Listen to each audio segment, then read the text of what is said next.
Welcome, it's the Industry DJs podcast. Welcome to the Industry DJs. Let's talk about the real, let's get to the facts. Welcome to the Industry DJs. Let's talk about the real, let's get to the facts.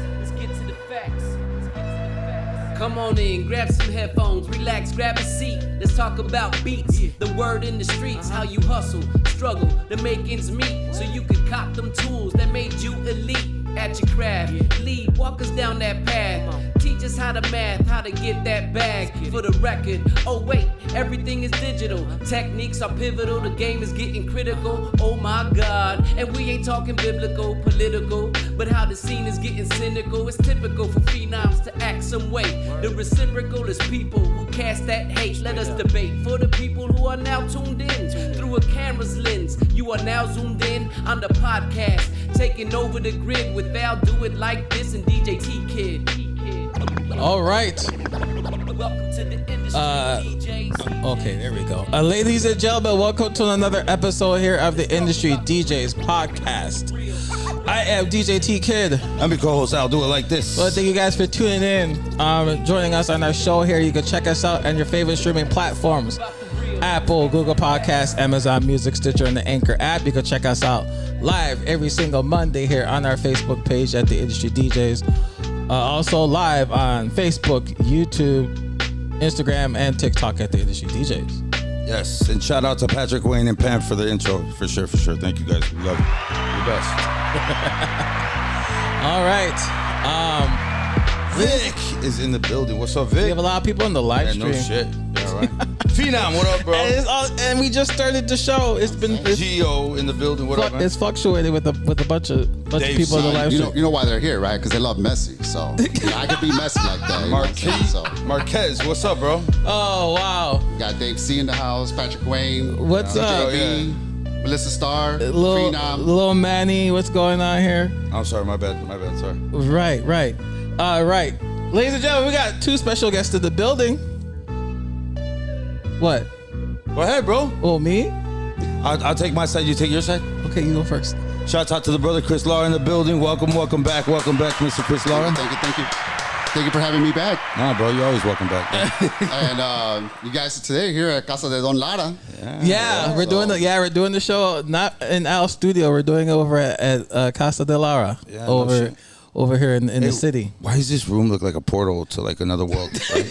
So he can show off his AZ. Looks like a portal to another dimension just right here. It looks cool with the door Maybe open. we can show off his AZ. That's what it is. And then That's the dojo. Okay. Mind your business. Right. All right, and then Melissa, what up? And we're talking about we have our guest in Chris Lara, and the reason why we having Chris Lara on the show because Chris wanted to talk about something very, very impactful, insightful today during the show. Before we get into that, You want to introduce your guest? I was just about to do that, Al. Jeez. Well, hurry up, man. All right. Hurry up, bro. She's over here. Yeah, right. So rude over here. Yeah, absolutely, bro. I got to tell you something. That's rude. What? Ladies and gentlemen, please welcome my very, very, very, very, very good friend, Dr. Althea Gale. Finally, it's happened to me right in front of my face, So, and I just cannot. so I just wanted to I wanted to bring her on the show because of what we're talking about with Chris Lara tonight, to get some insight from a professional like Dr. Althea, and help us navigate this conversation tonight that we're gonna have. I don't know. She might be on the other side with us, bro. After this conversation, I don't She'll be know. like, y'all don't need help. You need Jesus. I don't know. Maybe you guys don't need help. You need Jesus. It's all about balance. Yeah, absolutely. I think And we're a bunch of circus clowns I already. think after the show, she may come back to talk to you, Al, because we've been saying this. No, we've been saying this for the longest, ever since season 2, that we may need to have a professional on the show, and I Hold on. Okay. Go ahead. Make sure you bring an exorcist and a priest. Oh gosh, I In that order. don't know if we're gonna need all that. An but exorcist if and a priest. we need all Tell you. that, got a lot of issues over there. Girl, But we're gonna work it out. We're gonna work talk it out. about it. We're All gonna right, see cool. what happens. Let's and work it out. So real quick. Man, she's gonna charge me after this show. Maybe she should. Hey. She should. But Look, her nails are green. so And they're fluorescent, so they bling. So my good friend here, doctor out there, she is a licensed clinical social worker, based out of Illinois and Indiana In New Jersey. and New Jersey. Oh, okay, New Jersey. Okay, And she travels. she holds a. I'm reading this from her website here. So she holds a master's degree in social service administration from the University of Chicago. Wow. Doctorate in educational leadership from the University of St. Francis. She specializes in child welfare, school social work, and she helps out children, adolescents, adults managing stress, anxiety, depression, grief, relationships, self-esteem, and trauma. So, Well, you know what? I feel like a loser right now sitting next to her. I mean, Straight I'm up, a bro. big deal. Straight up, You bro. can She's a get big with me. deal. She's She's got a the big deal papers, for bro. her. She got the God. and she's a very good friend of ours. We've been friends since high school, since 2002. So She's been analyzing you since high school, oh please. and that's why she's still your Didn't we friend because met you one need help. time? We might have met one We time. met You one look time. I remember. familiar. Yeah. Yes. I don't remember where it was at. It was I have no clue. no idea, but I remember. Yeah.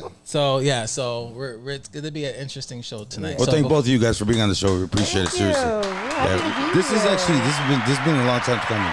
Okay. So I know Alex he's nervous now that he's finally got you on the show because there's we've been talking about this for years. I'll be low key honest. I was nervous for her because I know how you act on the show. So I'm good. I can handle him. I got it. I got it. Hey, she's a doctor. She's a doctor. Come on, man. Whip it. She ain't going to Whip it school for good. no Whip reason. you in shape.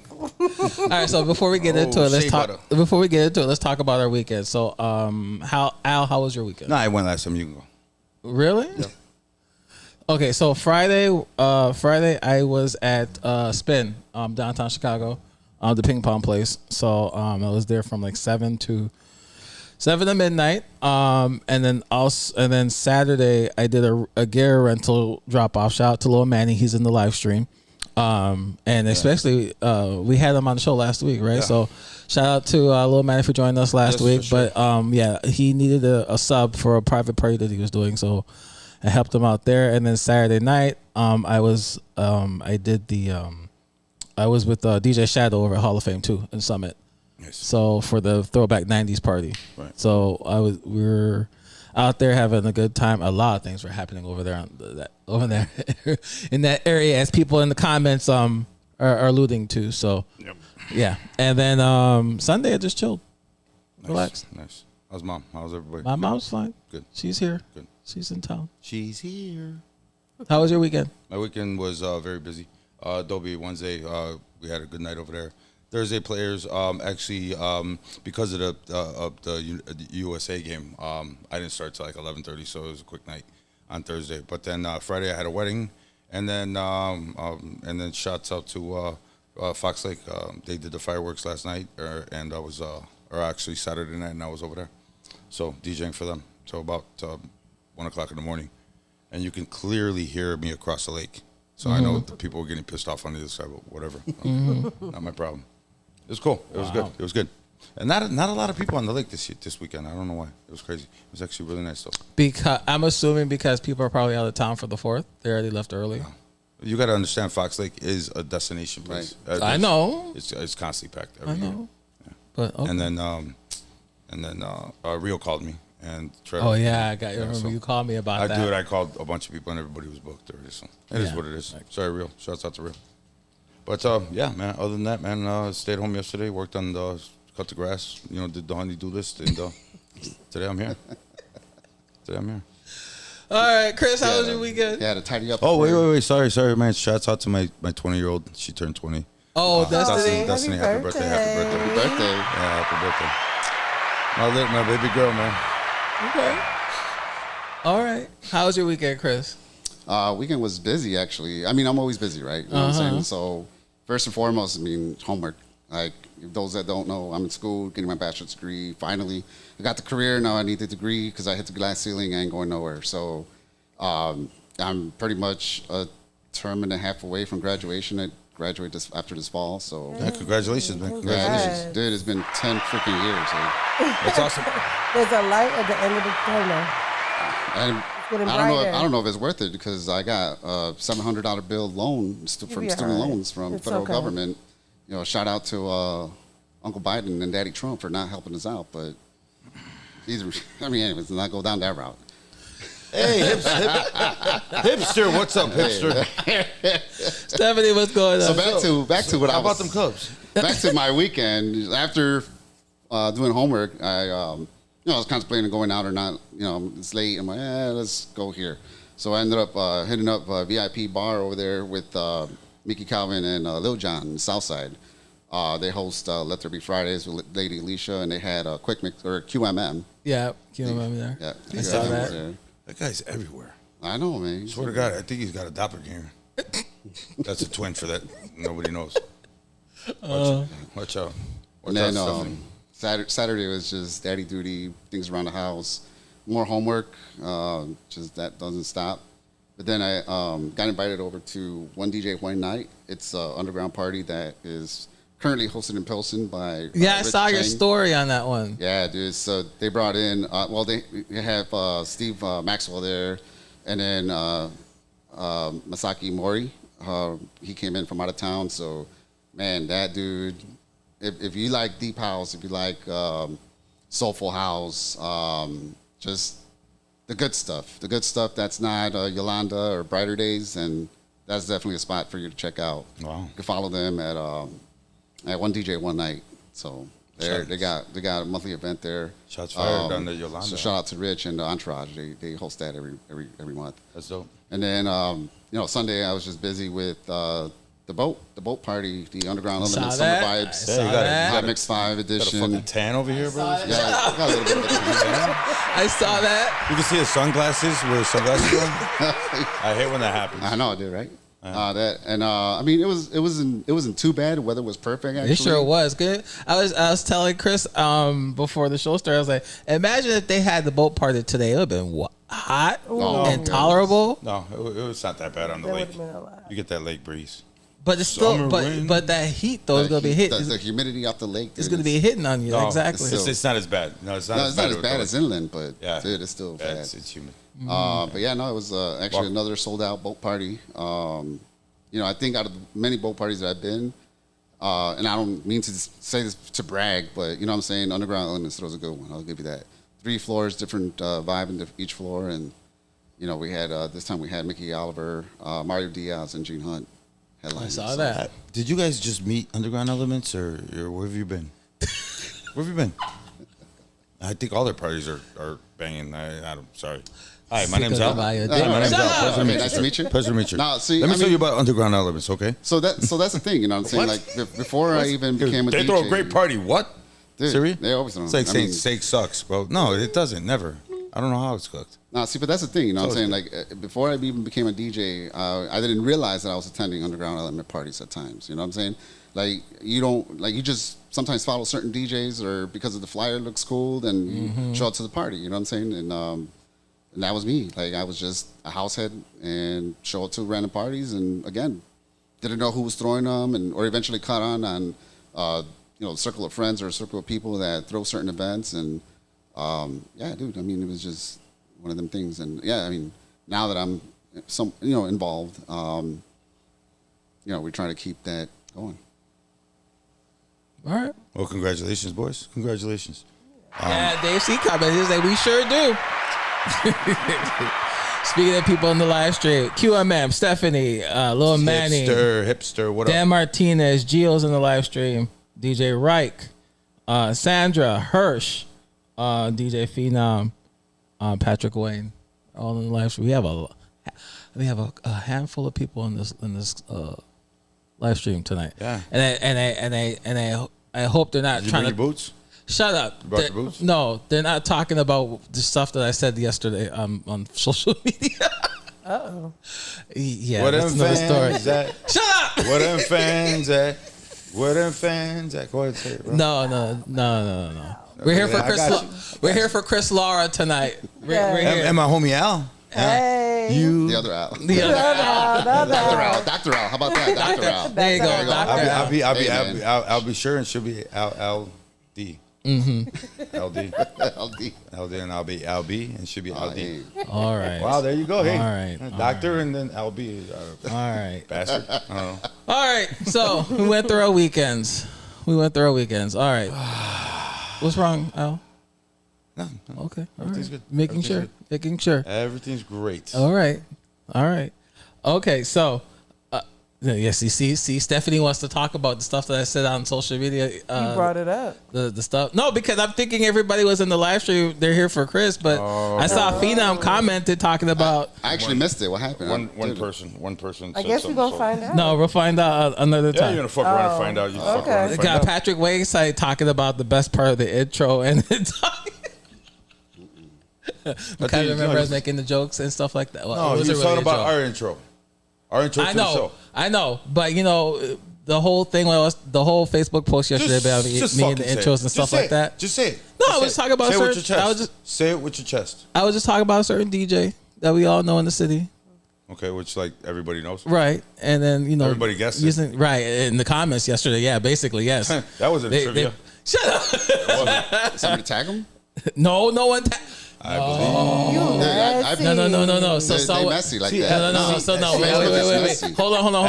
Alex was sitting there talking No, shit, hold on. shit on the internet. He's listening to Nuck If You Buck in the background. No, it wasn't. Talking shit. No, it Keyboard wasn't. Warrior on No. on the internet. No, I told If you. Buck, right? No. No. He was like, fuck this. I'm a keyboard warrior right now. But here's the thing, though. What's the first thing I told you this morning? He found out. Exactly. Give a fuck. It got to him this morning. Did it? Did Yeah, he call it you? did. No, I didn't get no phone call. Then I don't think he cares. Like I said, I don't care either. Fuck. Anyways, we're not here about that. We're here. No, we for- are actually. No, we're not. DJ Right Chongo, of it. what's going on? Chongo, Dave what up? Dave C already threw it in the comments. So we're Yeah. we're here So for. you'll get talked to because I got talked to. But Unforgiven. I'll be What up good. in the I'll be building? good. What up, man? Who's this? Yeah, this is very comfortable. Who? Mind your business. Who?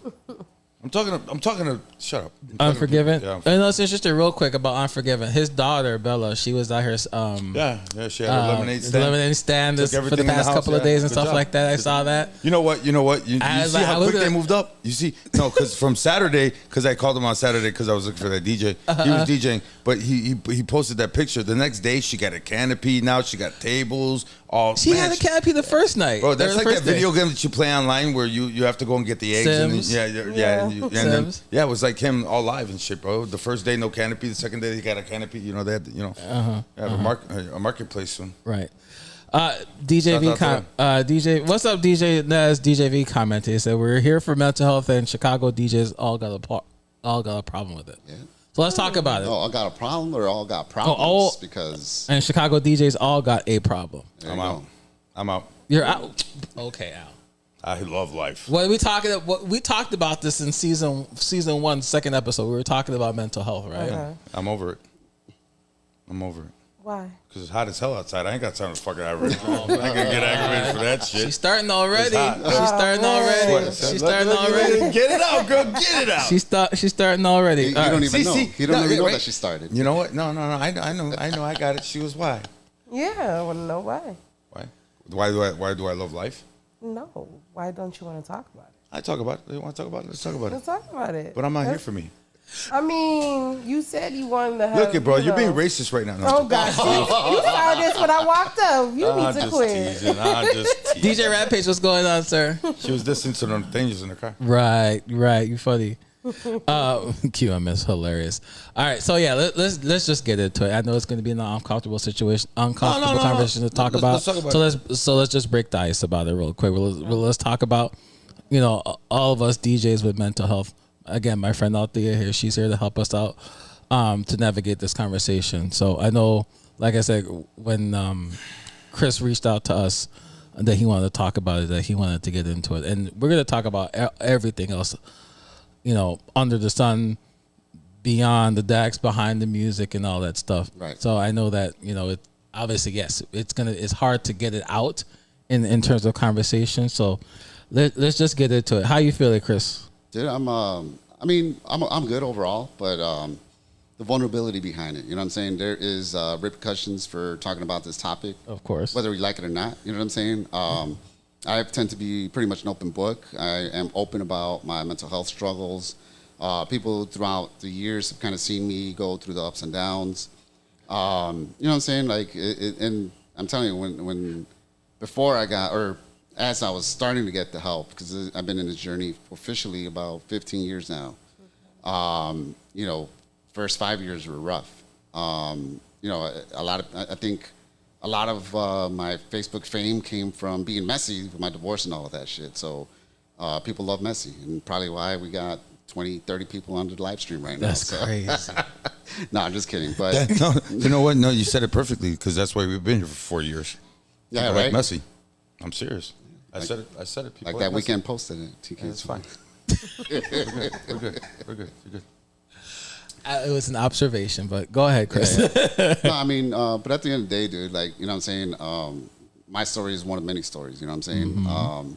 Everybody got a story. And, you know, like, some people don't like to talk about it. Other people do. Oh shit! I'm an open book, bro. Let's talk about it. I know you are an open book. You want to cry? I Yeah, make you maybe. cry. We'll see. Stop.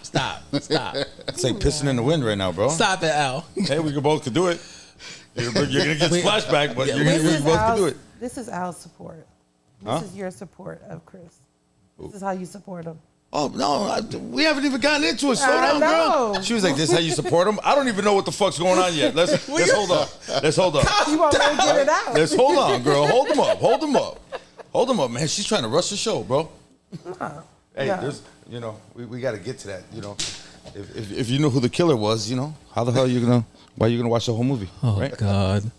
All right. Okay. All right. Yeah, and so, like, you know, somebody commented, somebody handed Chris a fidgety spinner. Yeah, that's my anxiety. That's nervousness. You know what I'm saying? Like, my foot don't stop twitching. You know, there's consequences to, you know, mental health and not having it addressed, not having it checked. You know what I'm saying? And one of them is a lot of tics. Like, I think when I was before I got diagnosed, before I even got medicated or anything like that, dude, I was doing some tendencies that just didn't make any damn sense. Aside from, you know, my leg shaking, and that's always been a thing since I was a kid. I even got coworkers that'd be like, "Is there an earthquake or something?" Because my leg just shakes. You know, I would literally grab my phone. I would search, you know, log into my bank account, even though I know there's no transactions coming because I didn't go out on weekend or whatever the case is. I would just have to make sure I have money. I need to check my account. And then I'll, you know, put it away. 5 minutes later, go back in it, check it. Do I still have the same amount? And it became just a tendency that I would do. You know, there's just a lot of other things that just don't make sense that because it's unchecked or you don't realize how sick you are. And I wouldn't even call it sick. Just I don't know what the right terminology would be, but because it's so unchecked, you just do things without even noticing or acknowledging. Okay. Rebuttal. Al. Damn. I gotta keep the smiles going. Come on, bro. Come on, because life is. You know what, bro? No matter. You know what? Seriously, everybody's got problems. Everybody does. Everybody. I don't care who you are. It doesn't matter. Everybody's got problems. Now, God's gonna put you into certain situations because He's trying to either toughen you up or teach you a lesson. You understand? So everything that we do in life is just a lesson. Yeah. You know, is how I look at it. I mean, you know, we're gonna go through some shit. I mean, we're gonna lose some loved ones. You know, we're gonna lose. You know, shit. We're gonna have trauma, bro, and that's just human life. Yeah, I got you. And I already talked about that, man. I contemplated a lot of shit. So I mean, you know, I had problems. I did the drug thing, bro. I mean, DJing is not about that. You know, DJing is not an easy thing to do. And I was just talking to my mom about this because I was talking to my mom about the mental health, episode. And she goes, "What do you mean about mental health?" And I go, "Mom, you got dabbled into our life. Everybody looks at a DJ as a party rocker. So, oh man, you got the best job in the world, especially when your friends are standing next to you, you know what I'm saying, in the booth, and they see you rocking people, and people are just, you know, you got, you know, girls walking all over the place or giving you high five, whatever. You know, and they look at it from one side of the aspect. When you get into that life of a DJ, it could be catastrophic to a person. And I told you, I mean, you know, we all have gone through it. You get into the wrong group, you know, of people you hang out with, and they do stupid shit, and you want to be a part of that, man, and then you can get addicted to shit, you know, drugs and alcohol and the partying life, and, you know, coming home at fucking 5 o'clock in the morning and not having to go to sleep till 11 o'clock. sleeping all day and waking up and doing it all over again. Out. Huh? Driving blacked out. Right, driving blacked out. Yeah, I mean, stupid shit. I mean, we've all done it, man. You know what I'm saying? I'm not gonna lie to you. Fucking, yeah, I mean, depression's a motherfucker. I mean, you got to understand that. So okay, hold on, but you got to understand that we are looked at as the Pop Piper per se. So the club hires us in order to have their clients or have a good time, right? Mm-hmm. That's you got to understand something how nerve-wracking that is to a human being. Mm-hmm. I mean, yeah, everybody it's easy to some of us, but some of us, I mean, I've seen guys just sitting there fucking can't move the room for shit, and they're sitting there sweating. Mm-hmm. I mean, that's nerve-wracking. That's a lot of pressure. Absolutely. When you got you play everything under the sun and you can't move a room, that's and then you got the owner sitting there staring at you too. Yep. As people are leaving and you can't even find that niche, that's nerve-wracking. I mean, that's a lot to take in as a human being. It almost feels like, I mean, to me, it's hard. It's hard.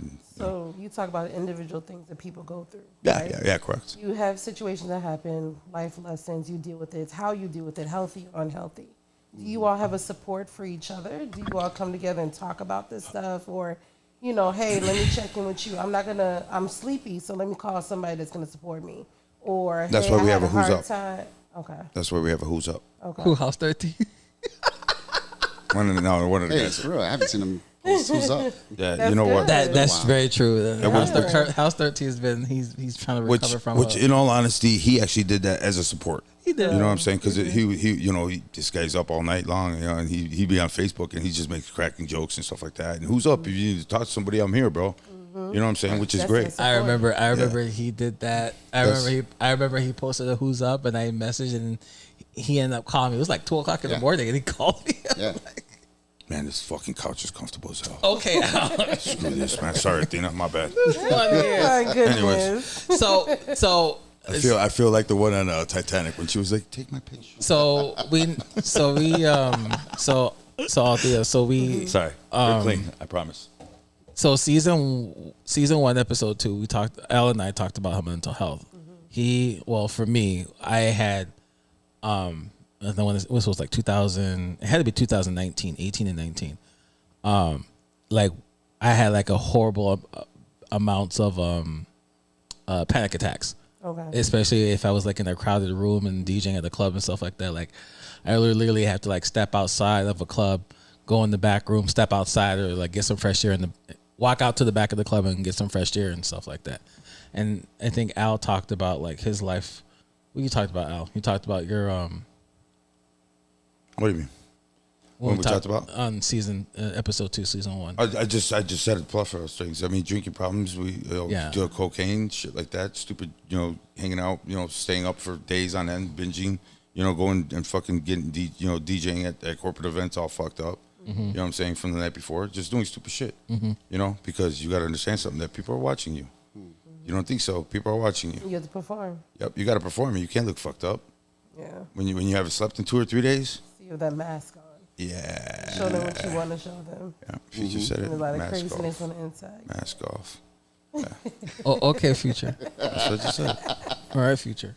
I mean, not only that, you also got to keep in mind that, and that's another thing. I went through a really bad divorce, when I was DJing. I mean, I've been DJing. I'm going on 40 years now. Okay. So I went through a really bad divorce. Again, I lost my grandparents. I mean, some stuff that I'm just saying that traumatized, impacted my life really hard. My grandparents passing away, my divorce. I mean, stuff, and we still had to get up in front of people and make them happy. Mm-hmm. You're not happy yourself, right? You know what I'm saying? And a lot of people could throw that facade on.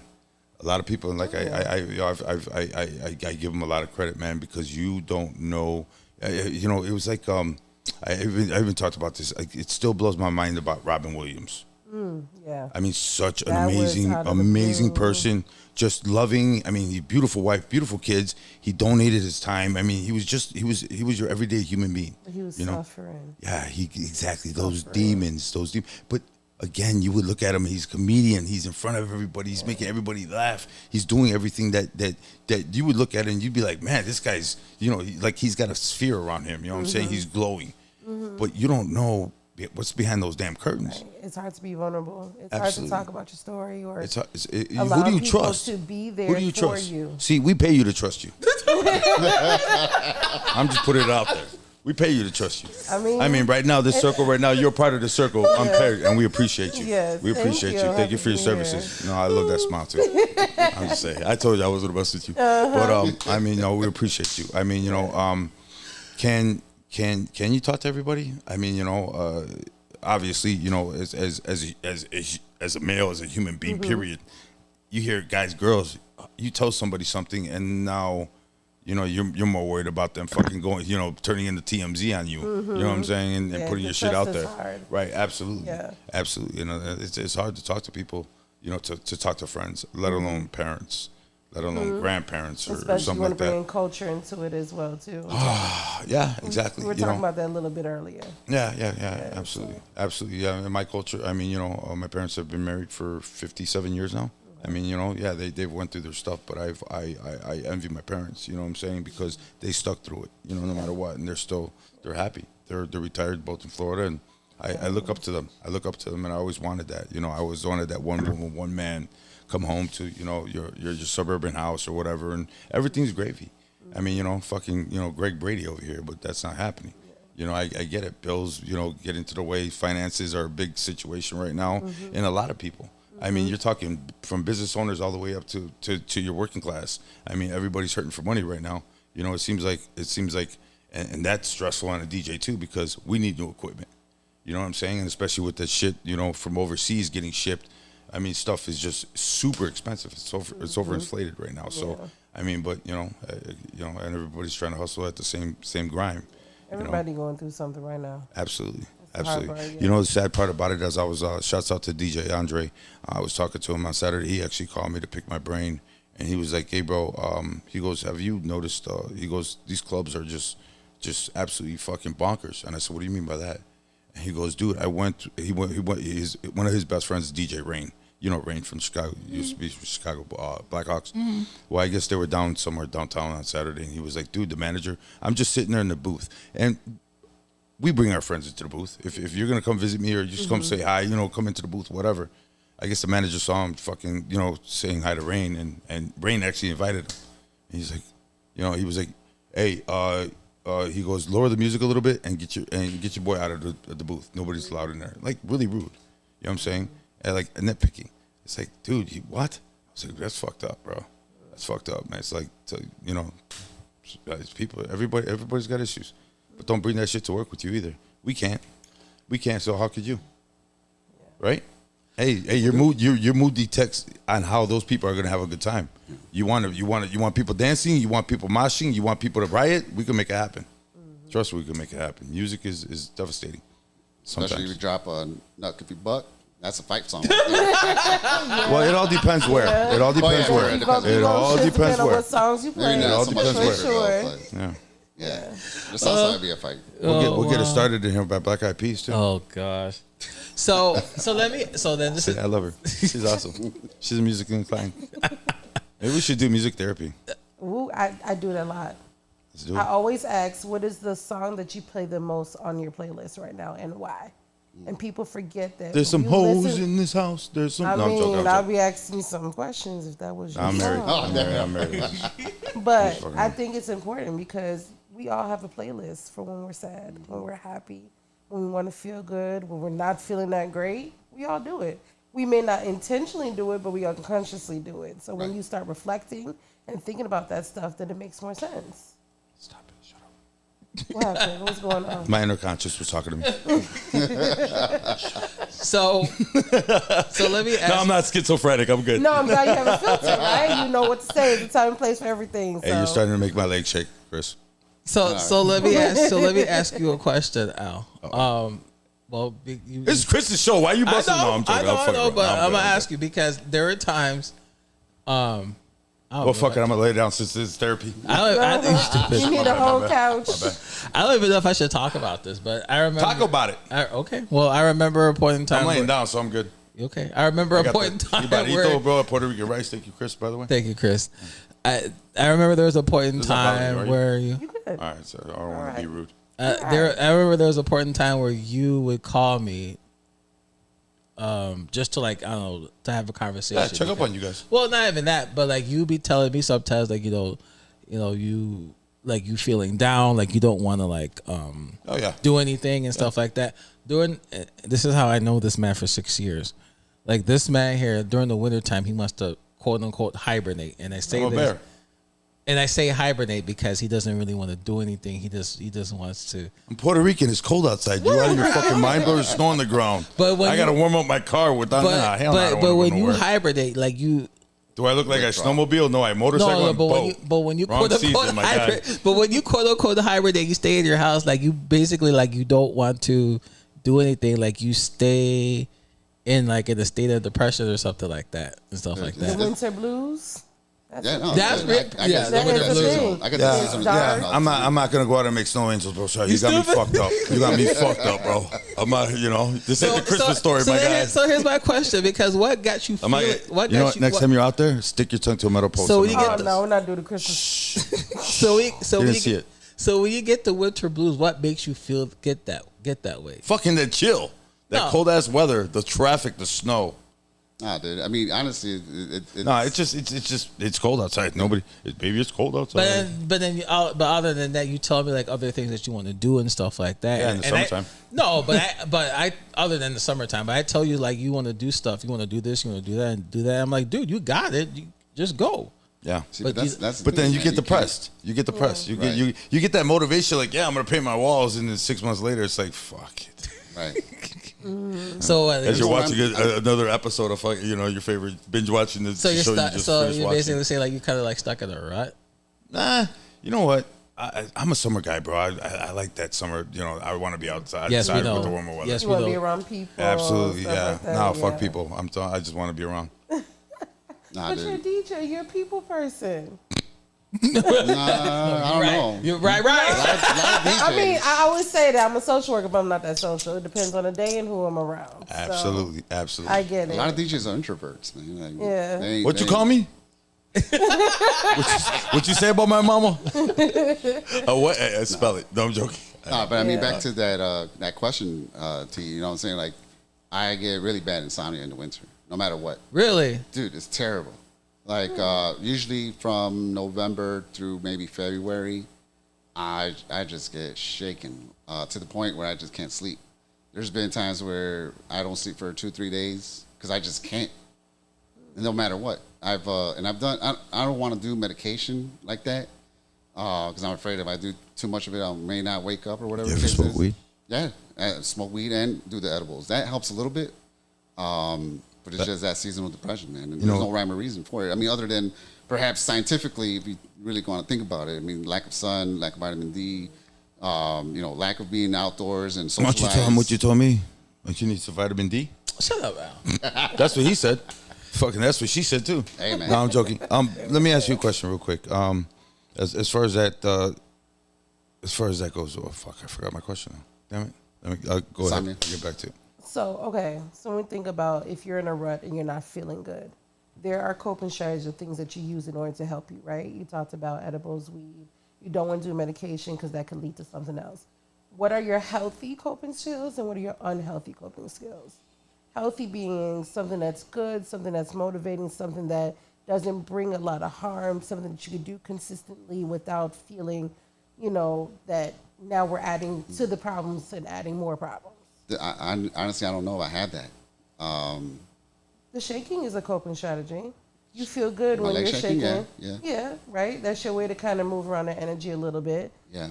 I mean, other than scrolling through videos and watching YouTube videos and all of that. And so one of the things I started doing this year, and it's actually more than a year now, started watching like straight up motivational videos. Okay, nice.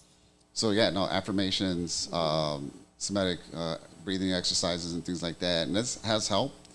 But again, I'm still in the rut. Every winter, I just get like that.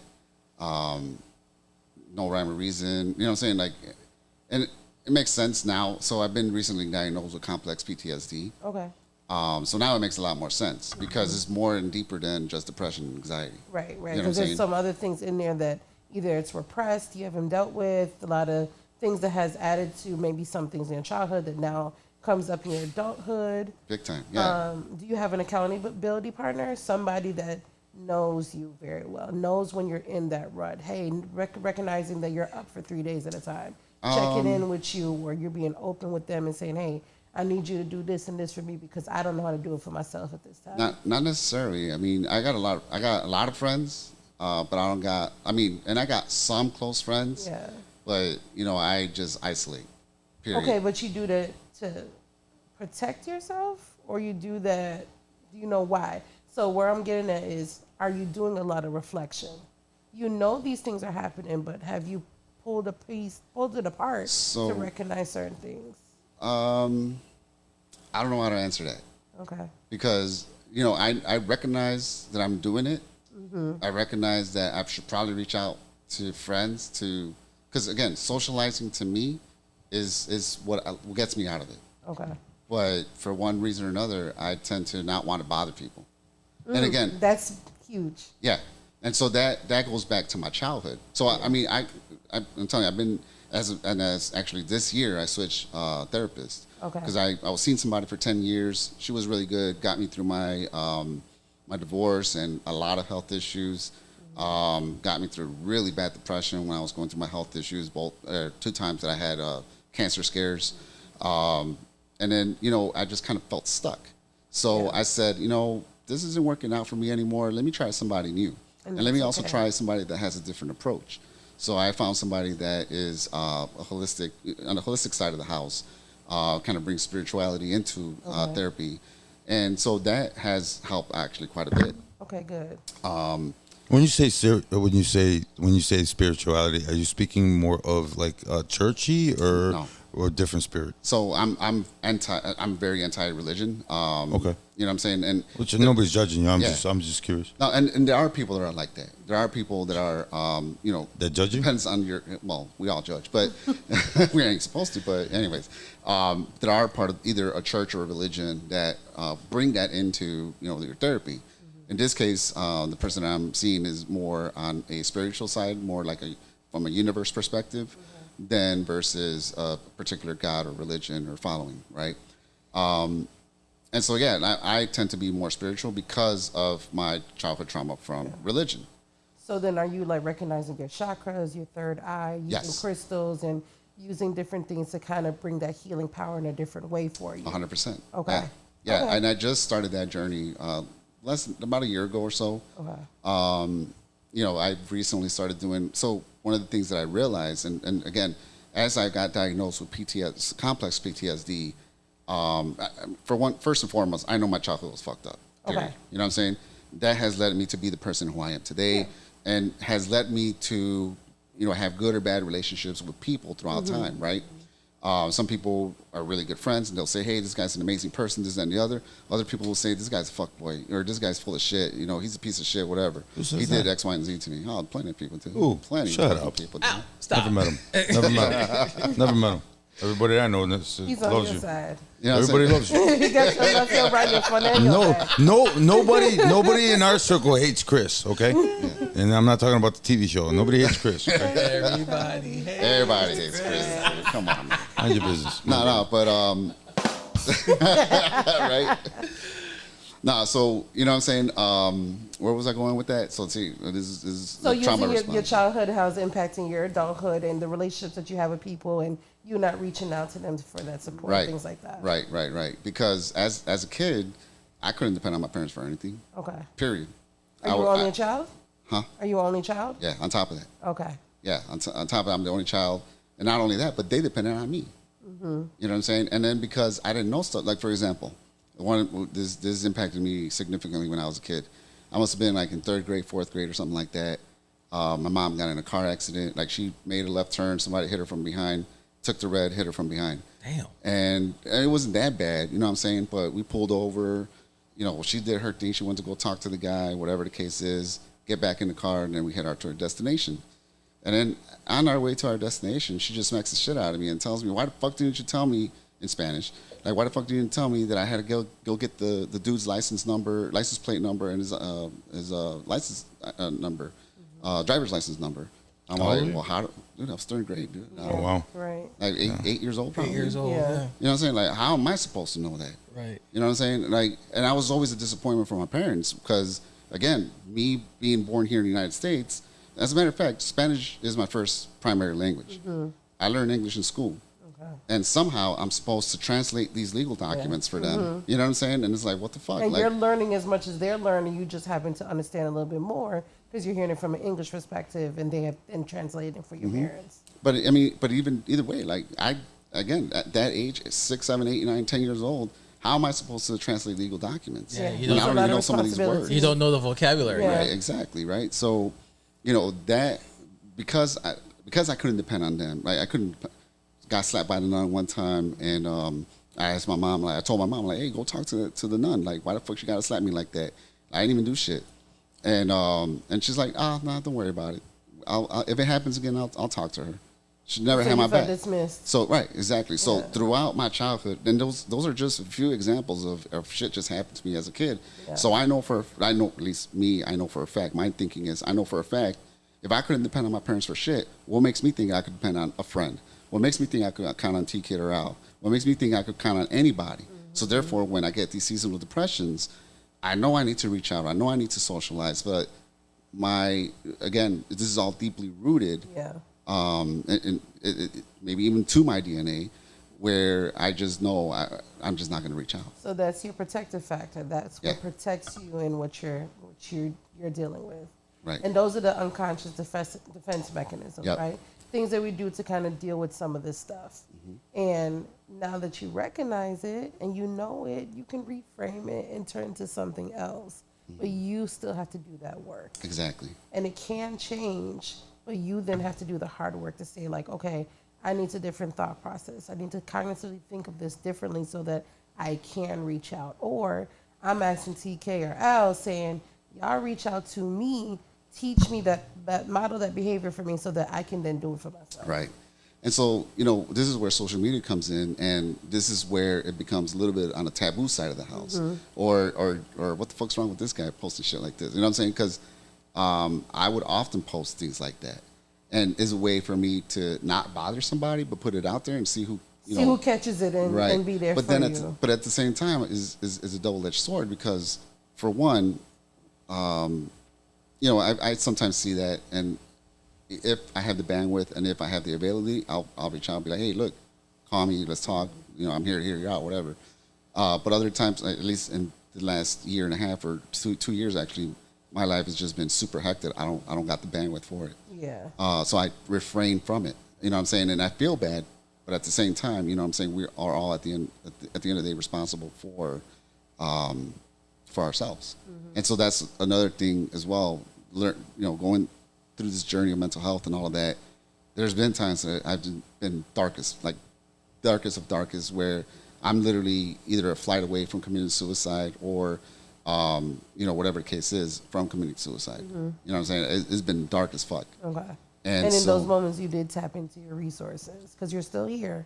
I didn't. Okay. I So it just within comes myself, up pretty often. It's just dormant right now. Say that again. I'm sorry. It's dormant right now. You don't feel the need or the urge, but it does come up every now and then. It depends on the situation. Like those type of situations. Like I tried to commit suicide when I was 8 years old. Okay. And that was because of everything that was going on. You know what I'm saying? Bang myself on my head until I had brain fluid come out of my nose. Okay. Because that was it. Like that was my way of wanting to end things. Yeah. Well, I love now that you're an adult. You're making a choice to go to therapy, so you can have that level where you're getting the support you need. Right. And if something is wrong, you can reach out to your therapist or whomever you're working with to get the resources you need to take care of the things that you can take care of. Right. Yeah. No, that, and I think my daughter's the reason why I'm alive today. That's beautiful. She definitely is the reason why I'm alive today. You know, after my divorce, or as I was separated, it was a messy, disgusting separation and divorce process. At first I was like, yeah, fuck that. You know, I got my freedom papers. This is it. Things are going to turn around for Chris here. You know what I'm saying? Mm-hmm. And no, like at the end of the day, like, yeah, that did happen. I was in a happier state, but at the same time, I got lonely. Mm-hmm. Then I got into this relationship that was just very extremely toxic. Okay. And then I just went into a rut. You know what I'm saying? And so at that time, and as well, I was also going through. Found out I had a tumor in my head, so it was just bad all around. And again, me having the thought of nobody's going to be there for me, I shouldn't reach out. I don't want to bother nobody. I had to tell myself, like, at the end of the day, who's my daughter going to have? You know what I'm saying? So she is my savior. She is the reason why. Yeah. And so now as I had other tumors and as I had other health issues, as as those things happen, at least suicidal thoughts isn't necessarily as prominent. It doesn't happen all the time, but it is happening when something extreme happens. Yeah. You know what I'm saying? And again, it was my health issues that are involved that caused that type of thinking. But at the end of the day, I realized I got to be here for my kid. Like when I had COVID, like hospitalized in 10 days, and if anybody remembers the Paul Johnson video, he was just. Yeah. You know what I'm saying? I was exactly the same way. And they said, if you don't react to your medication, we're going to give you 15 pills, take them all. And if you don't react overnight, we're just going to incubate you. And then the percentage of surviving that is a lot low. And so, and this is where I realized the power of your mind. And this is again where, you yourself have to bring yourself out of this, kind of what I was saying. You know what I'm saying? Like, we're all going to go through this. Yeah. We all have issues. We all, but it depends on how you react. To your point, how you react to it, that will get you out of it or not, or whether you need help or the type of help that you need, right? And so I literally told myself that night, I need to survive tonight with whatever oxygen level I'm getting, and I'm going to get better tomorrow. And I literally just repeatedly said that, repeatedly thought that, prayed on it, meditated on it, and survived the fucking night. And then from there, it was just getting out of COVID and being home within the next, 3-5 days afterwards. So your mind is very powerful. Your mind very powerful for sure. You said something that you said that you have to be here for your daughter, right? Of course, but there's a reason why you're here, and there's a reason why we're all here, and we'll never know until later on. But this whole journey in life, the way I look at it, is pretty much, it's almost like a screenplay. It's almost like your own movie. Does that make sense? Yeah. Does that make sense?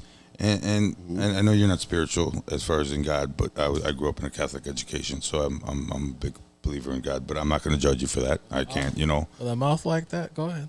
I'm sorry, I gotta break the ice, but go ahead.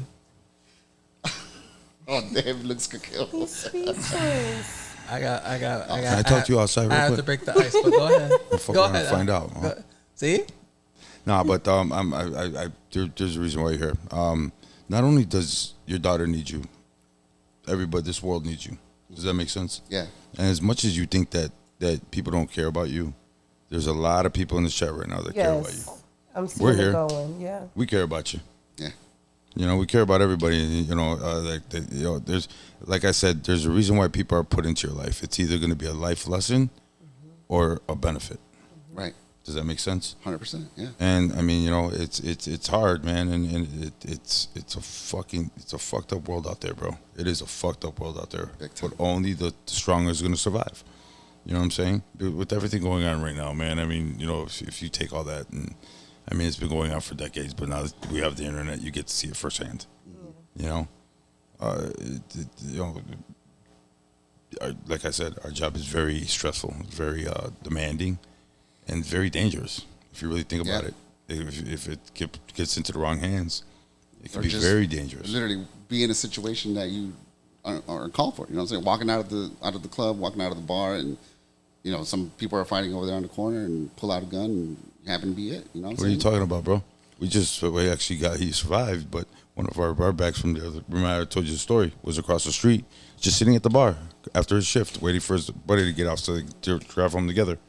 And a bullet from across the street went straight through the window and knocked him in his head. Oh my goodness. Sitting there. Remember? Hey, listen, man. No, but I'm talking about me. Remember Memorial? Yeah, that's right. Yeah. Remember Memorial Day weekend when that guy shot at? Yeah. I remember. I remember. And, I remember. and I was replaying that thing. I was replaying that whole scene on several times. because the bullet went through the driver's side. It went through the driver's side out through the passenger side. Mm-hmm. It could have went the other way, and it probably wouldn't be here. Right. But it didn't. It didn't Because it wasn't meant for you. It wasn't your time. It's not your time. Like so many things, so many scenarios things, replayed in my head on that day. Dude, you know how many times I almost And died? I remember, and that Al. A lot. I A remember. lot. I remember And we God- talked about it in season 2. Dude, there's a reason why I'm still Season here. 1, yeah. Talked about it in season 1. Yeah. I'm a little fucking dense, but you know I'm still here. Mind your business. Don't side at me, girl. Don't side at me. Real No, quick. you didn't. Your eyes did. Real I can quick. speak. I speak. Real quick in the comments, a couple people commented on this. Nino, he said, if you wake up on this side of the ground, it's a blessing. Life is rough. Mike, what's up, bro? Mental health is a tricky thing to deal with. We're all a big family. If you need someone, reach out. Don't wait for them because they're dealing with Your own stuff. their own stuff. Correct. I'll be there. Okay. Remix. Hirsch is giving Chris big hugs and everyone else. Stephanie said that when you're in that mind space, it can be hard to see the value in yourself and see what others see in you. Milana said that I can guarantee you're helping at least one person right now. One thing I think you need to have one or two people you could always call or text. Think of our lives as a battle. Everyone needs a battle buddy or two. So You know, it's the craziest thing too, bro. It's the least people that you would even think that would talk to you. I mean, dude, even seeing somebody crossing at the gas station and saying hi to them, and they turn around and you just get into a conversation. Yeah. How the fuck did that happen? right. It's not you, bro. It's the divine. universe. It's something that was meant to be, and that person is there to help you. It's an angel, or whatever the case may be. However you look at it, man. But you ever got into a situation to where you're talking to somebody and just out of the blue, it's just like something pops out. Yeah. And it's like, what did you Or you just feel say? like a kindred spirit. Right, You know right. them forever. Right, and you right. just met them 5 Like you guys. Like I know you from somewhere. I know you, Eddie. I know you.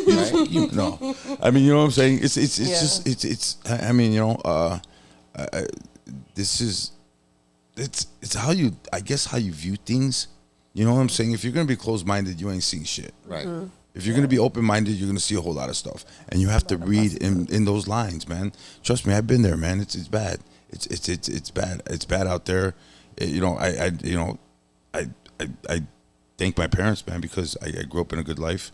My parents busted their ass to give me the best life ever, and my sisters, and they did a great job. And I they sent me to a Catholic school, and even though that. And I've seen it from my peers when I was in these schools.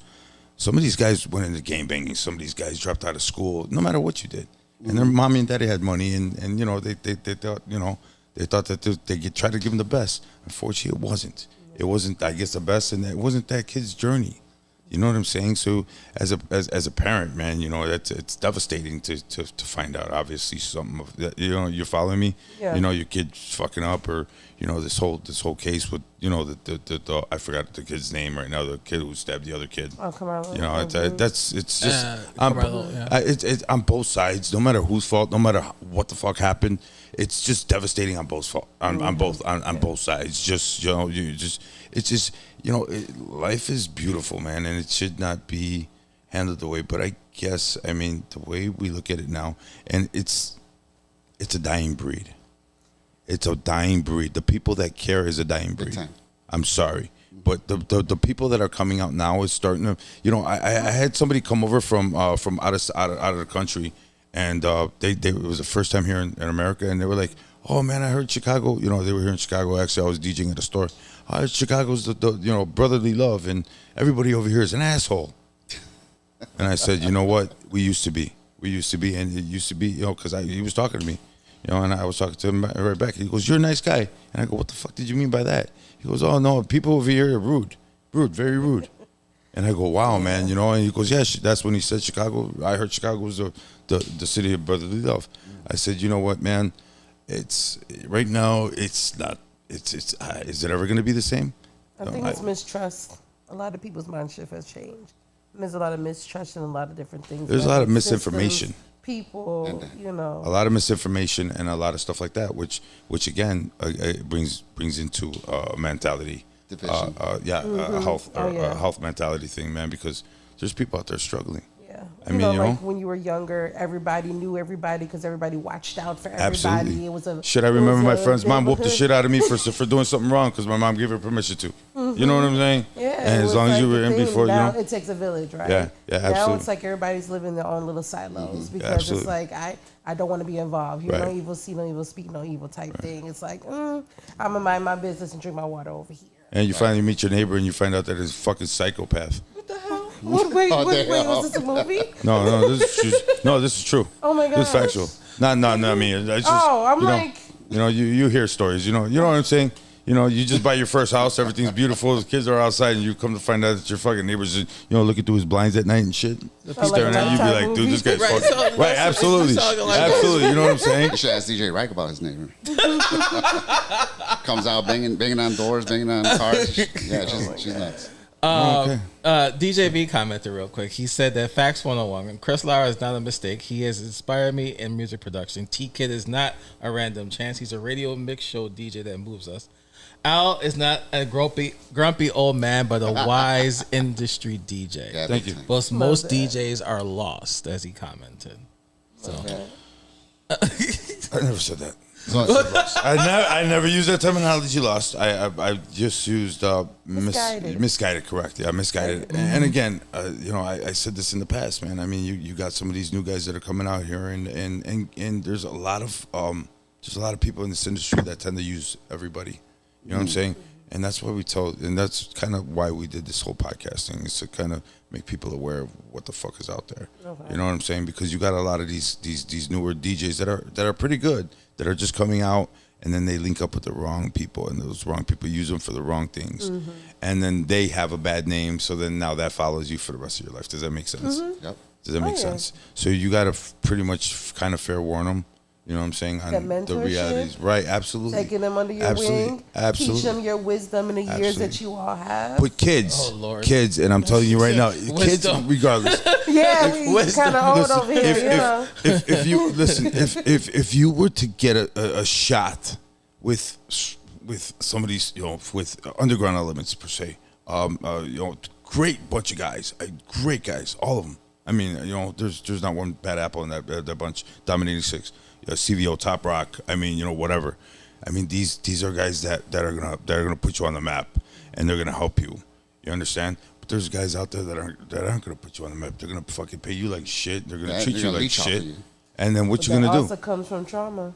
Right. Yes. No. They're gonna treat that, and it's kind of like a bad relationship. Yeah. You know what I'm saying? You got all these beautiful women out here, and they're just so fucked up in the head now because of the guy before you.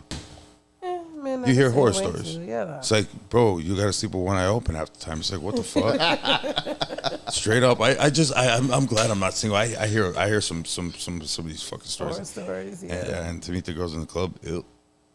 okay, so here. Never mind. I'm not gonna. No, go ahead. Say it. No. Say it with your chest. No. I hate when you do that, bro. I hate when you do that, bro. Doing that to yourself. Man the fuck up. Man the fuck up. Say it with your chest, bro. It's about you. I'm not trying to get. No, go ahead. Let's go. I'm not Let's trying go. to get in your. I'm not. I trying don't care. Say it. I'm on open book. Say it. You sure? Let's go. Okay. So Say it. there, because we talked. Well, I know. both of us talked on the Yeah, phone. and you hear me. You fucking yell at my wife a lot. So yeah, No, I got you. I don't No, I'm yell at joking. you. No, not that. But we I don't talk. yell We at my talk wife, a I lot. swear. No, I don't. She yells at me. It's the other way around. we talk a lot, and sometimes you be kind of paranoid a little bit regarding the situation with you and Vanessa and stuff like that. What's up? What do you mean? What's that? What are you talking about? Fucking say it with your chest. What am I No, paranoid? no, because you be About what? Infidelity? No, it's not. Well, Or what? Or her coming home late at night? No. I get worried. yeah, no, it's not even that because you both of you guys follow Sometimes, each other not home. all the time. Sometimes, not all the I time. thought you always. I thought But you. dude, I could be with her and some guy could come out and fucking rob both of us. It doesn't fucking well, it's matter. not even that, but like you. Basically, I'm worried about what? The question? No, I'm not. I'm not saying you're worried about anything. My question is, do you feel secure with Vanessa and stuff? 14 fucking years, you goddamn No, right. I'm asking you because What the fuck is wrong with you? No, because I'm asking you because What are you sometimes fucking you turning into Sims, Dr. Phil? No, Fuck you, shut bro. up, Al. No, because I'm fine you be with my asking wife. me- No, I 'cause you love be- my wife. No, because you be. Do you see me cheat on my wife? No, I did not say Okay. that. No, Do I talk to any other women besides no, Al? No, No? You got me fucked up. Al, And my mom, my no, sisters. No, Al. I don't. No, Al. I don't. No, Al. For what? Because For sometimes what? you Been sometimes there, you done be that. calling me, you Been be there, done acting that. crazy. Not That's fun. what it is. I'm like, calm down. Listen, bro, we're all crazy. No, but here's the thing though. I be telling you, talk to her. Dude, Talk to when her, your talk to cat her. shits out of the kitty litter, you get pissed off too. Okay. Right? When your cat shits out of the Yeah. kitty litter, Yeah, you yeah. get pissed off. Yeah, yeah, yeah. Right? So you just need that space to vent. Right. and for it to be there. Absolutely. doesn't mean And that he you takes wanna it. go- He takes it on a whole nother level. See, thank He you, babe. cares about you. No, I That's do not. all. Ah, there's my dog. What's up, papito? Uh-oh. Come here. Come on. Uh-oh. You want to be on the podcast? Come on. Oh, you! Choco. I already knew it. You El chocolate. He's like 2 people my color. Nice. Stop it. What's up, chocolate? What's up, Let me Choco? get my him out of boy. here. Cute. Let me get him out of here. you were No, super stop it. cute. He's fine. He's fine. Hi, sugar. Don't call him sugar. Hey. No, the reason why His name is chocolate. Chocolate. Ooh, that was hot. Stop it, Al. No, because you be calling me. Drop it like a Sometimes top. you be. No, go ahead. No, because you be calling. Sometimes you be you. We What, talk. what did she just say? What the fuck did she say? just need someone Al, to can you vent. He repeat just that? wants to He vent. just needs So someone to sometimes I vent call like a hard time. Right, thank you. Is that I will need to call a hard time. So you're gonna talk, say whatever you need to say.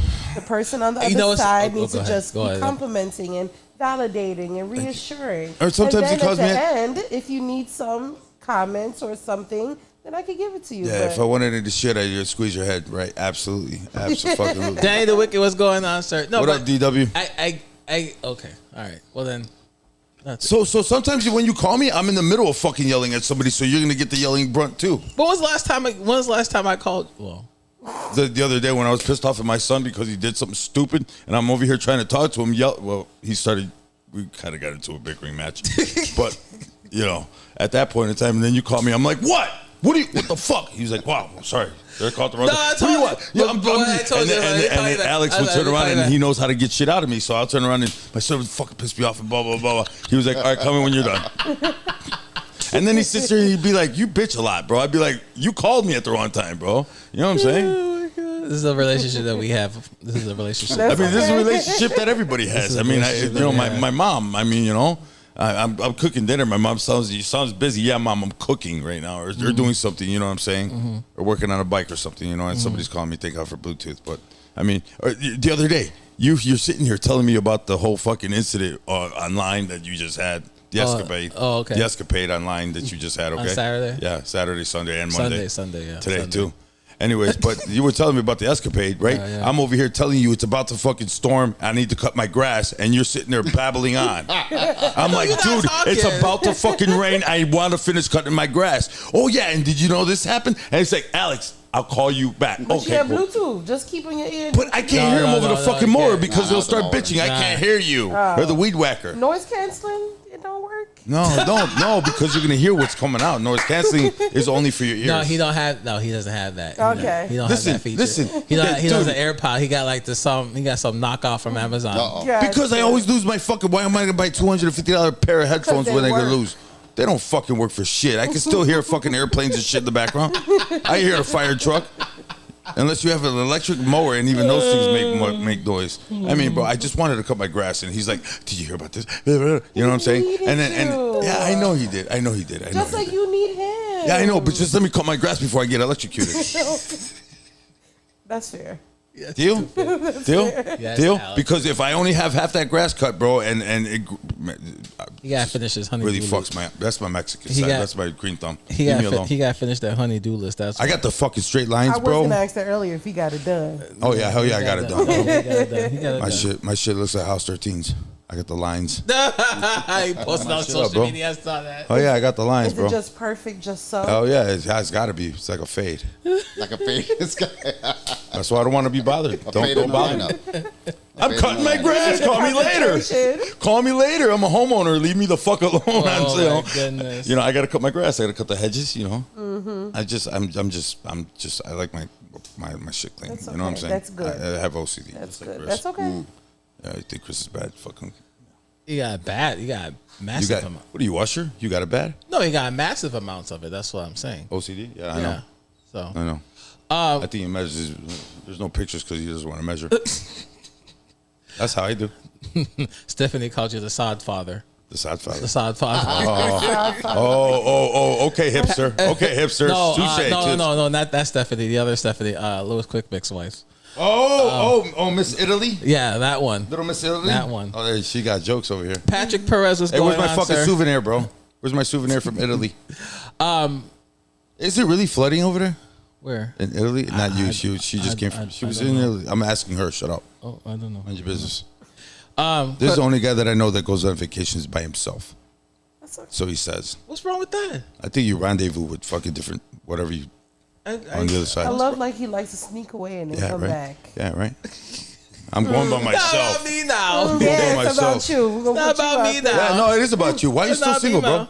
We're gonna be like, Here we're gonna we be. go. Here we go. Why are you still single, bro? Here we go. Why are you still single? Because they can be. Me and Nez have been talking. We're gonna get a GoFundMe to get you a hooker. We're gonna get you a hooker for the night. Oh God. I'm sorry, escort. My bad. Chris got a question for you, sir. All right, let's go. All right, so I'm not trying to get into your business and all, but I'm gonna tread carefully. He's not, but he is. Shut up. Do you think like in your I'm trying to form the question. Because the reason why I'm asking because Al just mentioned relationships, so I'll share my ordeal about this. Do you think that your past relationships is it impacting on your mental health a lot? I mean, I've had relationships, and I'm going to talk about in general relationships.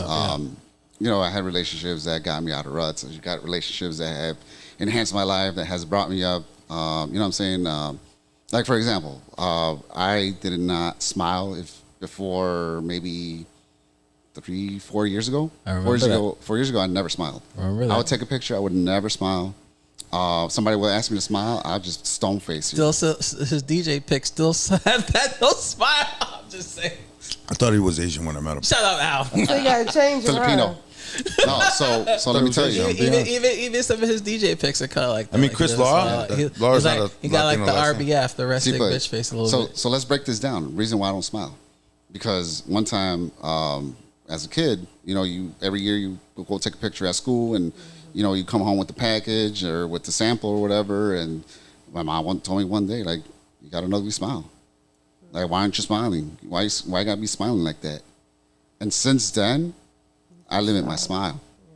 And it wasn't until I was dating somebody that she literally would not take a picture unless I smiled. I love her. This was true. I love her. You know? True. This Glad was she true. did that for you. And so, you know what I'm saying? Like, you know, she, you know, this was 4-5 years ago. You know, she did not allowed a picture of me without smiling. So since then, you know, I've smiled. But then also at the same time, this person told me about my gap to my teeth, which is why I got Invisalign nowadays. But anyways, None of us are perfect, so we don't have flaws and all in good levels. so and then that's you know, a result of my trauma, and I seek perfection, and yeah, It's the anxiety. It's the It is. anxiety. A lot of it is just the anxiety. right. But to your question, T Kid, you know, yeah, there are other relationships, like the first relationship after my divorce. You know, I'm coming out of this divorce thinking, you know, everything is my fault. You know, I'm the bad person in this relationship. I didn't do enough. You know, I'm not there. And partially correct. I wasn't present mentally, but I did everything else above and beyond. Okay. Got the house, got 2 cars, got the kid, got the dog. You know, got that picture perfect type of lifestyle. One thing you just said, everything you just said was materialistic, not. Yeah. Sorry, I just wanted to point that 100%. out. Yeah. It's materialistic comes and goes. Yeah, 100%. Love, respect, and devotion is something that's earned, and that's definitely something that you have to bring to the table that people forgot about. Yeah. It's not about finances. You both could be broke as fuck and love each other and have the best life possible. But you know, because of social media and everything around, everybody thinks they're Kim Kardashian and fucking Kanye, and they want to go out and fucking act a fool. You know, I got Prada, I got this, I got that. Who gives a fuck? You ain't gonna die with that shit, but you're Right. definitely gonna die with your dignity. Yeah, and so that was my way of trying to make up for not being present, because inside me, I was, first of all, I thought my ex-wife was fucking nuts. whether that's true or not today, I don't know. But because of our relationship issues, we started doing couples therapy. And through couples therapy, I realized, damn, I'm really fucked up. Like I have unchecked trauma, I have unchecked depression, I have unchecked anxiety, and this is back, like I said earlier, where I would go into my phone, look at my bank account every 5 seconds, every 30 seconds, every 2 minutes, for absolutely no reason. I know 5 minutes ago I still had $20 in my account. Because it's something you can control. Yes. 100. Yep. Yeah. Yeah. So again, and these are behaviors and things that build up or are created because of unchecked things, right? Yeah. And so finally, that's where my mental health journey started, going through couples therapy. Kind of graduated out of couples therapy, and then, I'm glad you kept it going. yeah, no, I mean, I had to. Yeah. I had to because, again, and even let's just talk about the journey in general, and then I'll get back to T's question about relationships. Go ahead.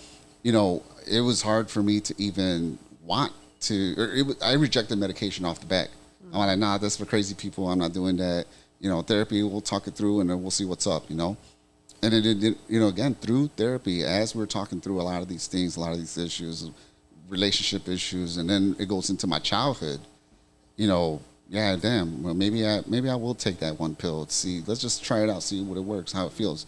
Literally, as soon as I swallowed that pill, maybe an hour later, I felt relaxed. And it's like, what the fuck? I never felt this feeling before. You know what I'm saying? It shifts the chemicals in your brain and things. Big time. It does what it needs to do, but of course it has to go along with therapy. Exactly. You can't just rely on medication.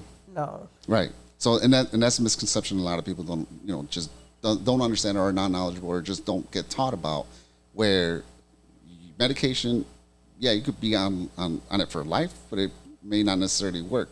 I had to switch a couple of times. Yeah, you have to find your cocktail. Right. You got to find out what works. But have you guys heard these commercials?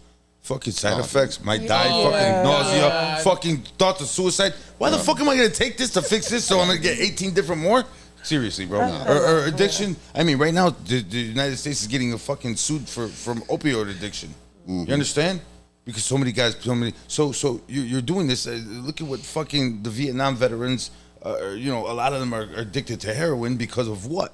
Opioid. Exactly. So you know what I'm saying? So there's a downfall for everything, and is it their fault? No, it's not. And in terminology, it's absolutely the fucking drugs that they were put on that actually created them to be this way. Yep, it's like feeding a pit bull dog gunpowder. What is it gonna do? It's gonna eat its brain, and it's gonna get fucking mean. That's how they fucking start training them. For fighting. 100%. And so, like, for example, like I was under Lexapro for a long time, and I was at a highest dosage. And when DJ Anum passed away, I couldn't feel that. I couldn't feel it. I went to his funeral and all of that. I couldn't cry. Yeah. Anum? Anum. Oh, I thought you said No, Anum. Oh, Anum. shit. From Desvelados crew. DJ Anum, rest in peace. Oh yeah. I couldn't feel it. I wanted to cry. I needed to cry it out, but I couldn't feel it because of the medication. And so then, at one point also I went on a trip with my daughter to Minneapolis, and I forgot my medication. And we were out there for 4 or 5 days. By the 4th day, dude, I swear to God, I felt like a heroin addict, fiending for fucking something, because I felt sick. Like, I felt physically sick, and luckily I was able to transfer. Those medications too, you have to wean off. That's why you still go to your. And that wasn't the purpose, right? You just left it and you were on vacation. Yeah. But yeah, it does have some of those effects too. So. Right, and there's people, I'm saying, that they don't realize that effect, or in some cases, got friends of family that they get addicted and they just overdo it because they feel whatever effect it does to them, they just want that effect. So yeah, you got to be careful. You know what I'm saying? And exactly what you said. There's just so many side effects, and you got to watch out. Yeah. I mean, it's again, it's not.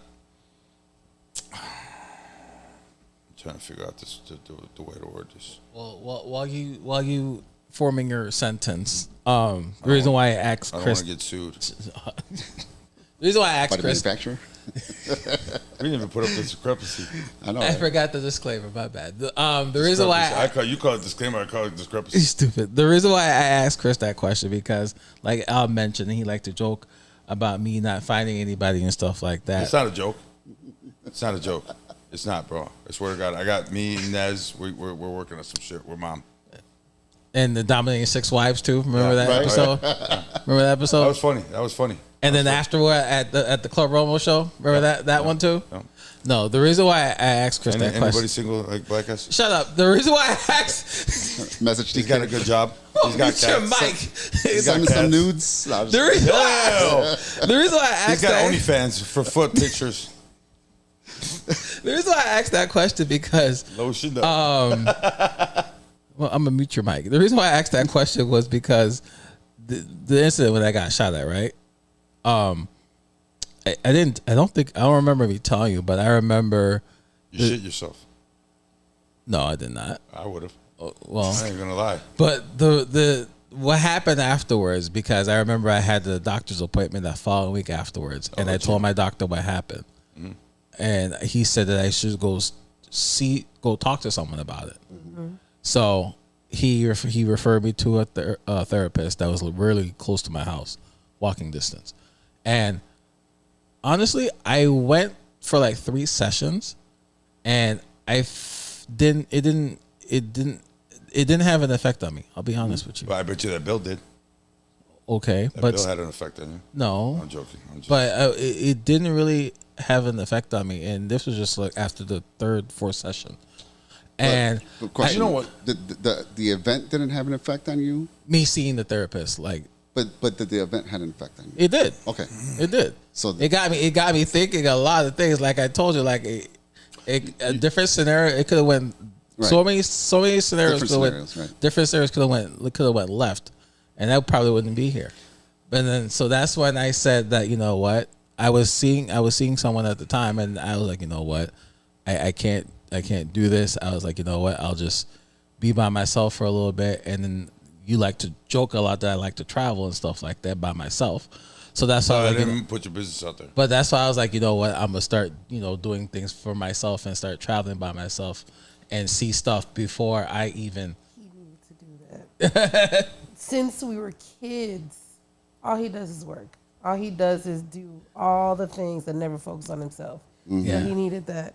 So that's why. Wait. What you just say?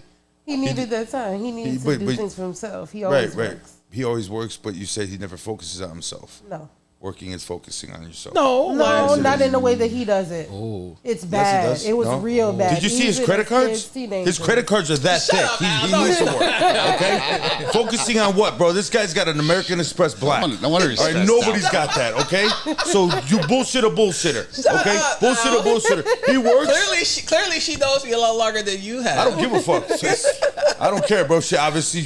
What up, Gina Rocky Robo? But Listen, a lot of she's right. No, she's right. Because no, she's not right. No, she is right. No, she's right. No, she's right. He's single. He's got no kids. He's in his 38 years old. He's got 2 cars. He's got his condo. He's got the house I in ain't Wisconsin. got no condo. You don't have a condo. What's the one you have over there? I have a That's a fucking condo. Yeah, You I call have it a an park. apartment, it's in a condo. He's still a okay? work in progress. So like I said, what 38-year-old could really say that? Oh. And it's successful. what does that mean? And it's successful. It's not a bad thing. It's a good thing. It's a Don't good thing. worry about I'm it. sitting here telling You're- you that you're dealing with the you're fruits of 38 your years old labor. and you're doing good for yourself. Yeah. You are a hard Don worker. Carla, her but comments say are rich. But see, here's the thing. Here's the thing that there's a lot of people out there that don't give a fuck about what they care about. They don't. They're on Social Security or whatever, and making whatever just to pass by, to where he's actually striving to make his life better. He's got 2 cars. He's got an apartment. He's got apartment. He's got the house. His mom. Whatever. He's doing good for himself. He's above the water and he's single. No kids. What 38-year-old could say that right now?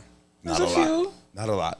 Yeah. Not a lot. You're right. So when you say that he's always focused on himself. He's always been a driving man to work and not be lazy. And he's being fucking lazy now because he's Alex. Jamaican. Yeah. He's Jamaican me.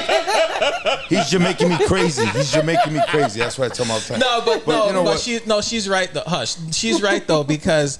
No, like I said, she's known me for a long time. No. But I have been working a lot, and basically, I barely have very little time to myself and stuff like that. But that's what you want to do. Yeah, that's what you want to do. But from that incident where I got shot at, I was like, you know what? I'm gonna cut everything. I'm gonna cut certain things out of my life and start focusing on myself. See, that's where you fucked up. That's where you fucked up. because you needed a gunshot to fucking think about that and not have your own self-esteem. Okay, think about that before. You need a that- life-turning event. Correct. You It should. didn't have to be You should just always that. be first. You're You right. should always be first. You're right. There was one thing my grandfather that's told why- me but- before my grandfather but passed away. When I was growing up, he says, "You were born by yourself. You're gonna die by yourself. At the end of the day, you make sure you take care of yourself." But he didn't realize that until actually that happened. Correct. He's right. But that But that's what made and me. again, it That's takes what some made me people a little bit to longer. to travel out of the country or a couple times and just sit down and focus on myself and stuff. How many people you seen die in front of you? How many people have you held in your hands? held in my hands as they're dying? Yeah, or just see Two people. a traumatic death. Two people. Too. Yeah, my grandmother and a friend of mine. But grandma, and no disrespect, I'm not trying to compare, but grandma died of natural causes. Yes. Okay, I'm talking a traumatic experience. Traumatic experience. like somebody losing their Well, head or crashing no. into a wall and just watching One them person. split. One person. Okay. All right, I had 5. Okay. 5. 5 died pretty much right in my arms or right by me. Friends, close friends of mine. 2 of them were family. Fucked me up in the head. It really did. But you know what? In all honesty, it shows how short life can be, and that you have to make sure. I mean, it's not always your fault.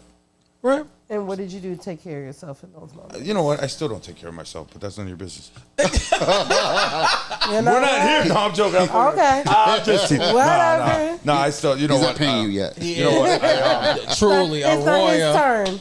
We focus on We're Chris. doing the intake right now. So y'all a royal one. I try to focus on my family. You Yeah. know what I'm saying? Because it's not now only me. And like I said in the beginning of the podcast, I always wanted that one woman, one man relationship to where I can come home and there's gonna be arguments and whatever. But I just want that, and that's what I'm focusing on.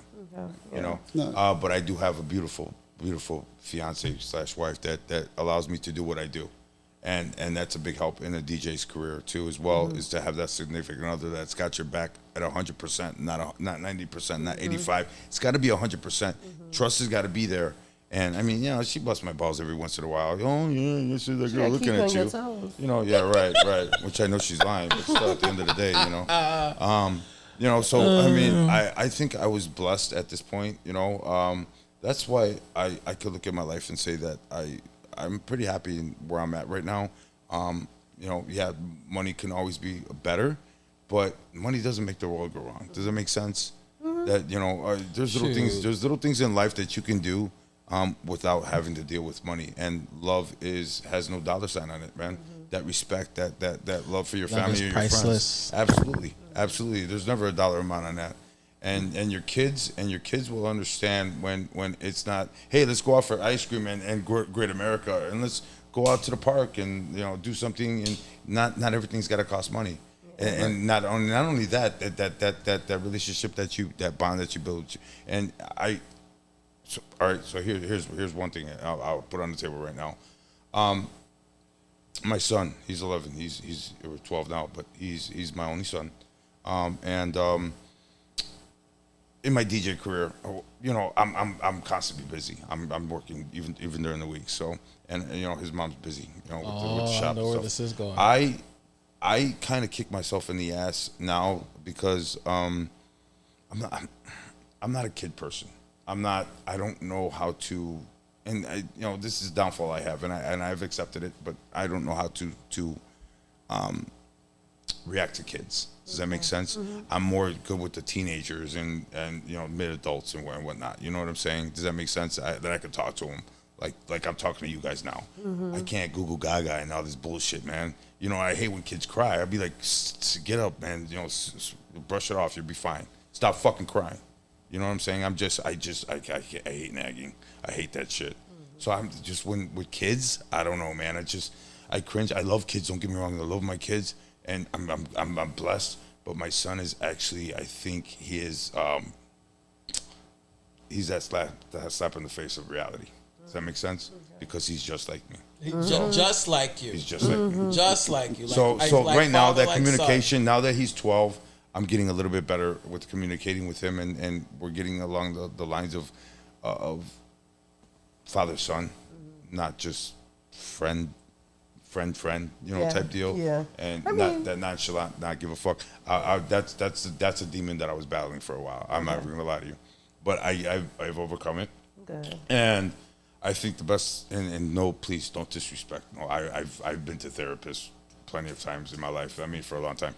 And I think in all honesty, if you can't fix it yourself, I mean, you know what I'm saying? I'm one of those people that I'll sit there and I'll sit there in the dark room and I'll just sit there and I'll look at I'll blink at a stair wall, trying to figure out that equation, how I'm going to be able to do this. Right. How am I going to be able to overcome this? Yeah. How am I going to be able to, again, I was bad on drugs.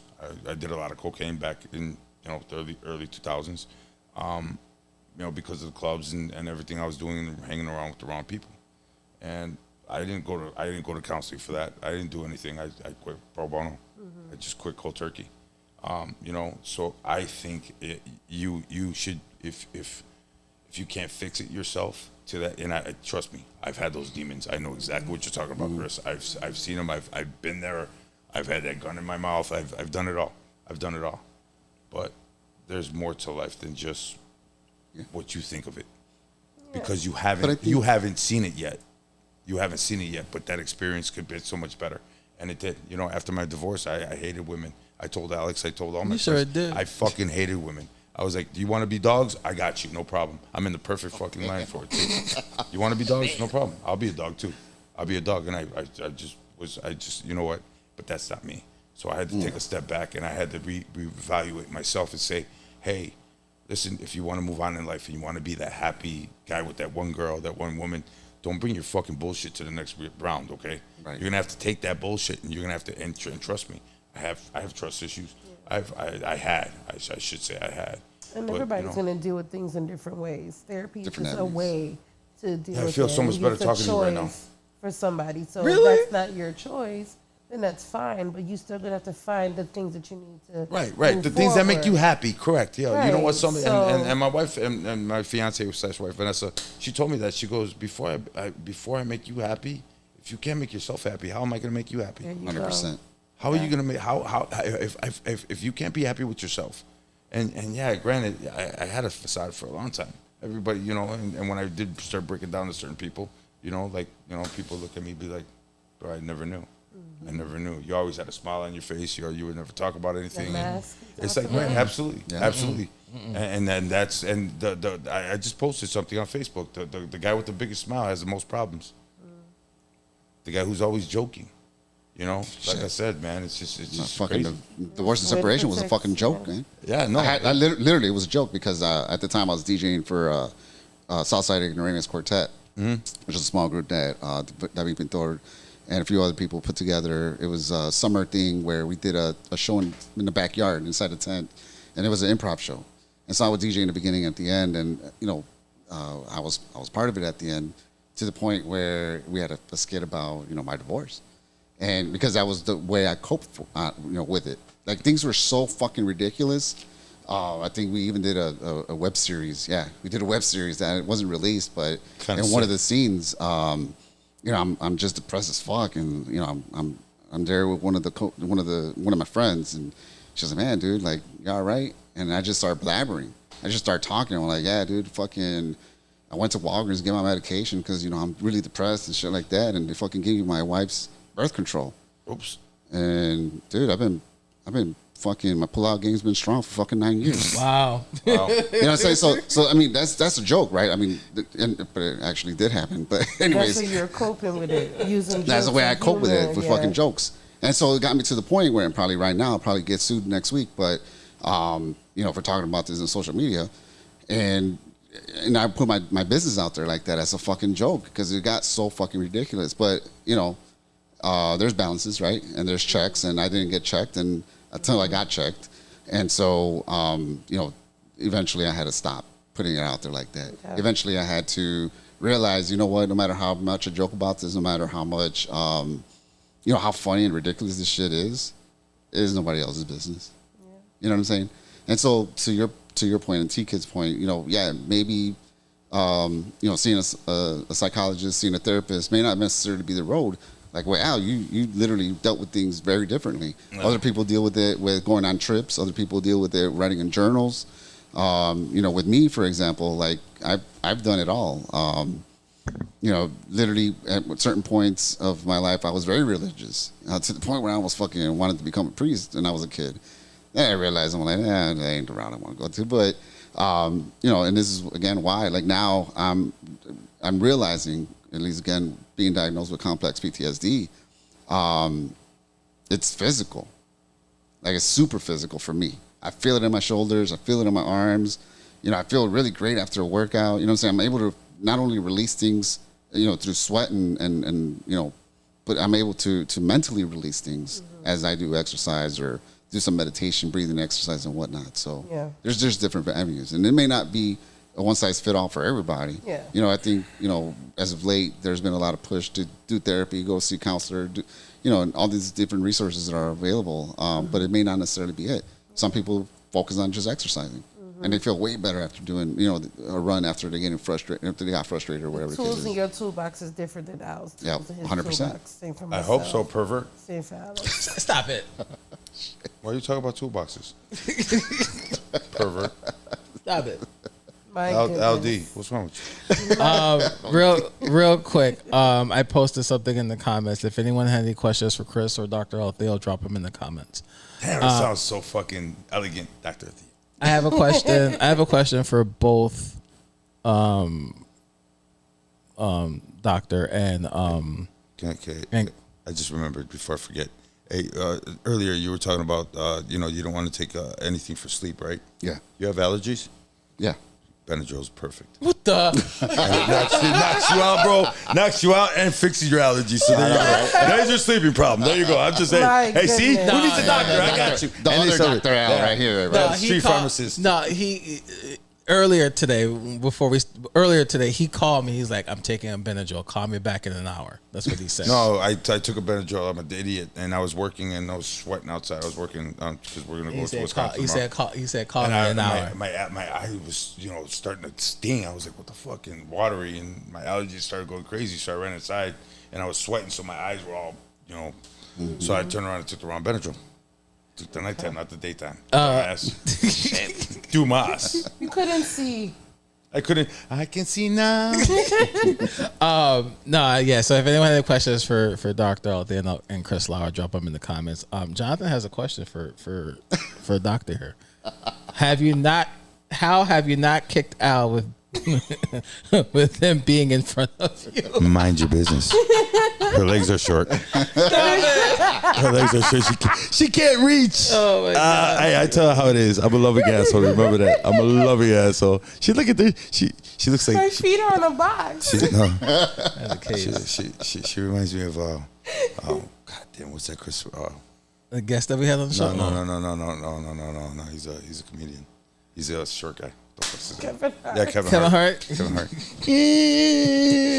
So I have a question for both Althea and That's Chris. fucked up, Jonathan. That's fucked up. So And she got chanclas on, so she can't keep. She'll hurt her toe. Should take it off. so She got nails. Oh shit.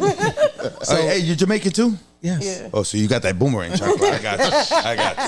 Yeah, I'm telling you, guys are neighbors. So both. All of us except for Althea, all of us are in the entertainment space. We're both DJs and What are you, a stripper? shut up. We're both DJs, and obviously we're in this industry, especially in Chicago. It's a lot hard, a lot of pressure, and all that good stuff. Do you think? Obviously, we've been DJing for a long period of time. Do you? And it's kind of like a dumb question, but do you think like over time, Chris, like over time, like as we've been DJing as long as we have, do you think like obviously they'll mess up our mental health a little bit? And the reason why I say that because the pressures of in this industry and stuff like that, most people can't overcome or balance. Like Althea mentioned earlier today, everything is a work in balance. So do you think like for instance, we lost Avicii because of that, and then Stop.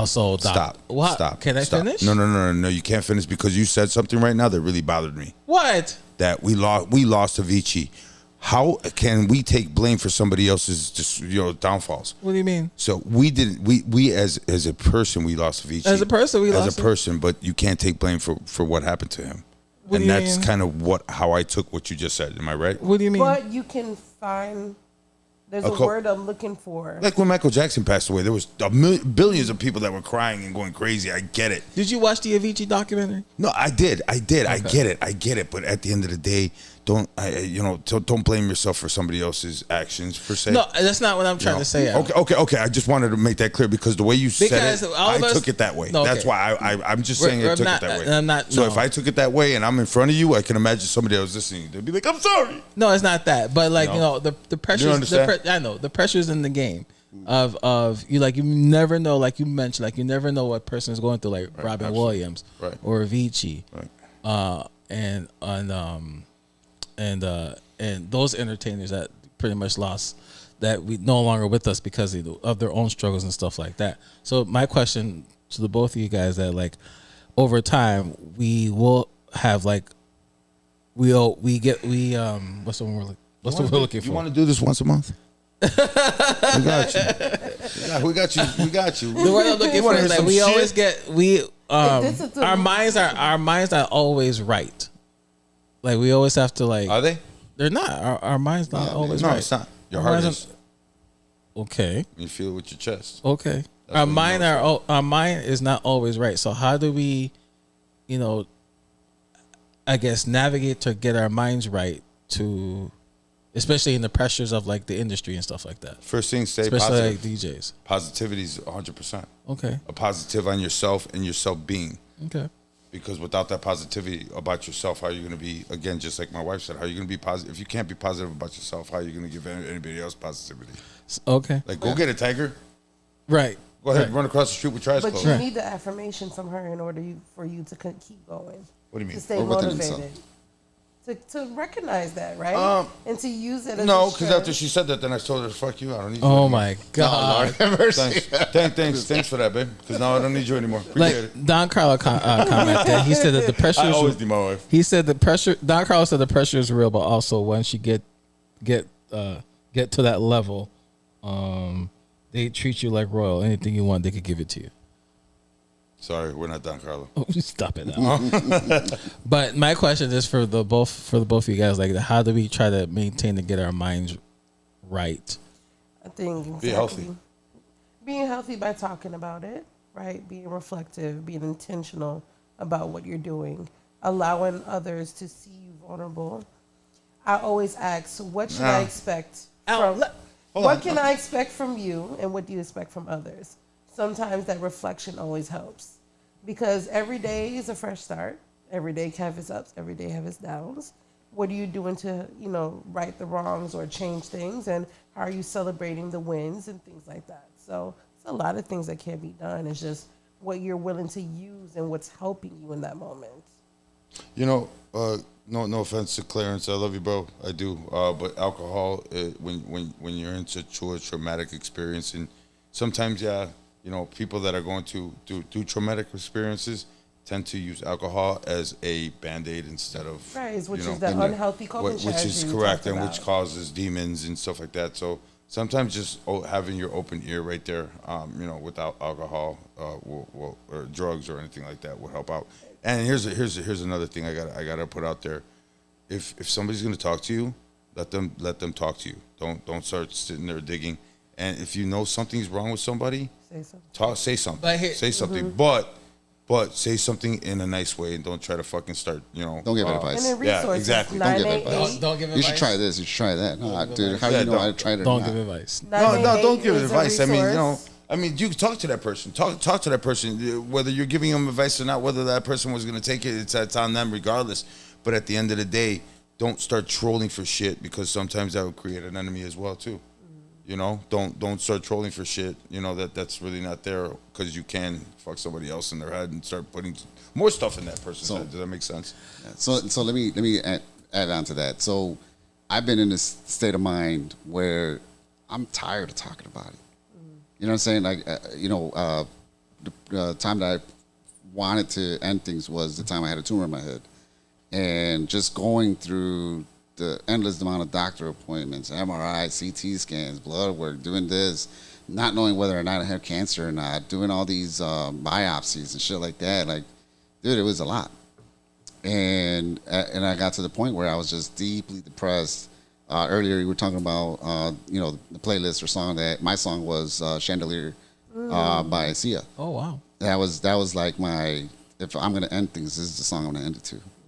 And so, you know what I'm saying? Like, yeah, I could have reached out. Yeah, I talked about it a lot. I had friends at the time a group of friends that kind of helped me out through it. And, again, I got tired of talking about it. I've been talking about it my whole fucking life.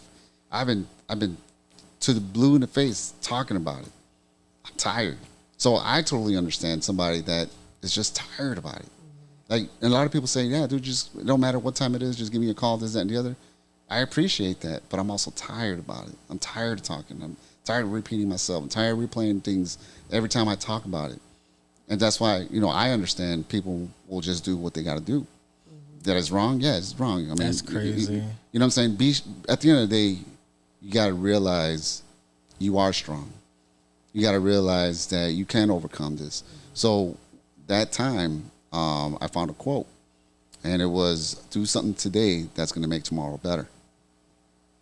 And that literally got me out of that. You know what I'm saying? And yeah, again, back to my point, the point earlier where, yeah, my daughter's my salvation to a certain point, but at the end of the day, I was still in this rut. I was still tired of it. I still wanted to just end it. Yeah. And so, again, it boils to Al's point. It really is about bringing yourself out of it. You could talk to a therapist. You could journal all you want. You could exercise all you want. You could work yourself to death, whatever the case is. But it isn't until nothing changes until you change within yourself. Hit that clap. Uh-oh. What an ass. Joke's on me, right? My bad. Hit the wrong button. Yeah, dude. You're not gonna be able to get out of that heroin addiction or the addiction to whatever or something like that unless you're strong enough to pull yourself out. You can go to doctors, you can do whatever you want, but if you're not headstrong, you ain't going nowhere. So, unfortunately, it is what it is. So, I'm going to piggyback what Chris said. So, he's saying that, you're all basically you're saying you're all talked out. So then, like, what other alternatives can you do then if you're all talked out? I don't know. I mean, to me, like I said, that quote is what got me out. For me, reflecting on what is my child going to do when I'm not around is what got me out. You know what I'm saying? Because the reason why I'm, like, again, trying to commit suicide at 8 years old, because I was told I'm not supposed to exist by my parents. My parents told me you're not supposed to exist. You're a mistake. Things of that nature. So my confidence is already fucking 6 feet below. That's crazy. You know what I'm saying? And you know what I'm saying? It's still in me. Like, I still lack that confidence. As semi-popular as I am in the scene right now, you know what I'm saying? Like, Semi-popular? Yeah, I don't know. Semi-popular? Again, I'm waiting for my autograph. You know what I'm saying? Like, I don't consider myself popular like that. There's so many fucking other people like that. I'm somebody made me the shirt. Thank you for it. I mean, again, like, I still just don't have that confidence, and it's something I'm working on, right? You know what I'm saying? Yeah. We're all a work in progress and shit like that. But Tika, to answer your question, as we further ourselves in this career, it doesn't matter, dude. You could be fresh off the street, learn just a basement DJ that just figured out how to DJ. You could be fucking 15, 40 years in. You could be famous DJ AM and, status, above or below, wherever you're at. It don't fucking matter. At the end of the day, you got personal things going on, there are situations that have occurred. Like, for example, I would get, my girl at the time, she would get random emails, oh, your man ain't faithful, he's talking to me, this, that, and the other.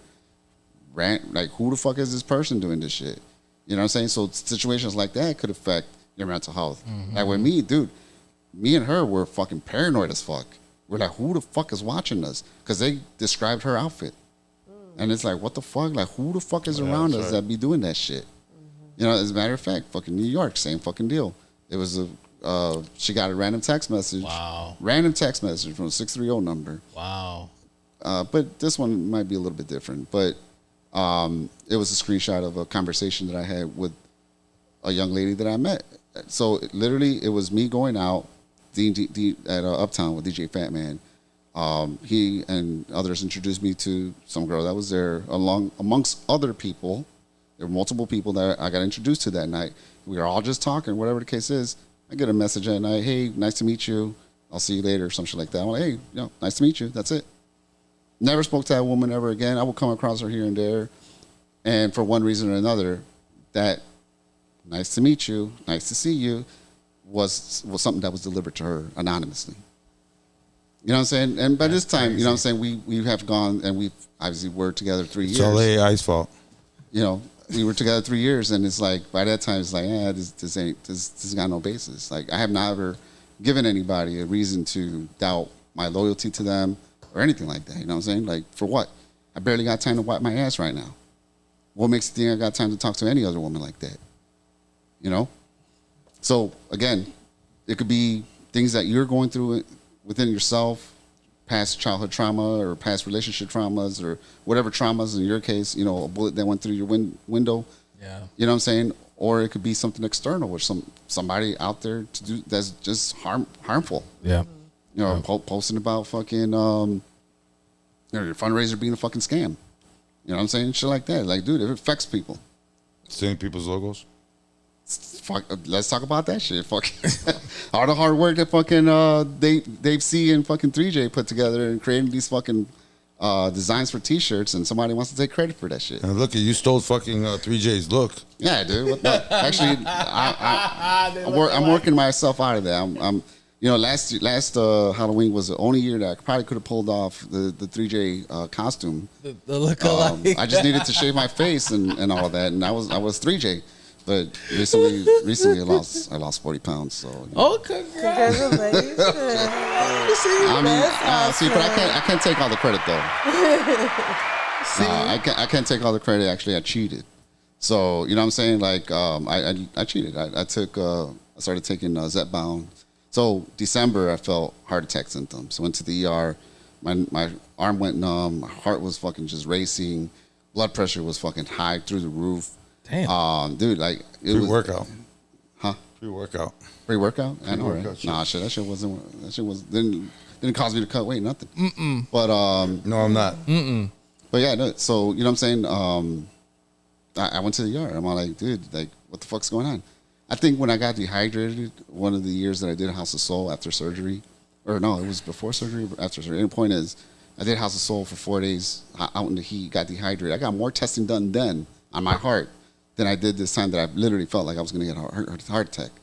So anyways, point is, that was my turning point. I'm like, I got to cut weight. Like, for the way my schedule is right now, I got absolutely no time to go to the gym. Mm-hmm. I barely got time for myself. I barely got time even for my daughter at times. You know what I'm saying? Like, my schedule just, with school, working full-time, being a full-time parent, being a caregiver for my mother, DJing, and all this other shit. That's a lot. I got no time. Mm-hmm. So what's the next best thing to do? Well, let's see what this injection is going to do. Mm-hmm. Yeah, I got lucky, dropped 40 pounds, but there's also, again, to your point, side effects. Side effects, yeah.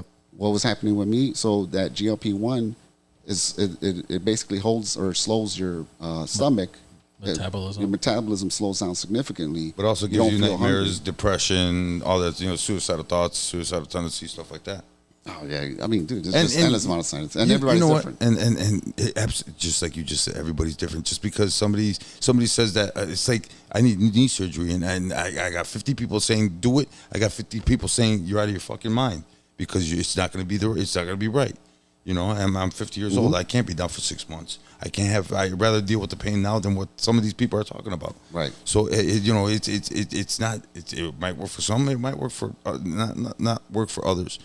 But as a human being, as you guys are intelligent, you guys are very intelligent. You guys are you're self-sufficient. You guys are doing it, and you've been doing this long. Just keep going, man. I mean, what's the worst that can happen? What's the worst that can happen? No, there's no worst. I mean, the worst that can happen is you're no longer here. Right. I mean, and what's that? What's that going to do for anybody? What's that gonna do for anybody? It's and I'm not those demons are evil. I know they are, and I've been there. I've seen them. I've talked to them. I've done it all. Trust me. And you know what? It's not. It wasn't my time. It's not your time. I mean, and you should just live life no matter what happens. Because, like I said, while you're down here, it's just one big school, bro. That's all. It's one big life lesson. You understand?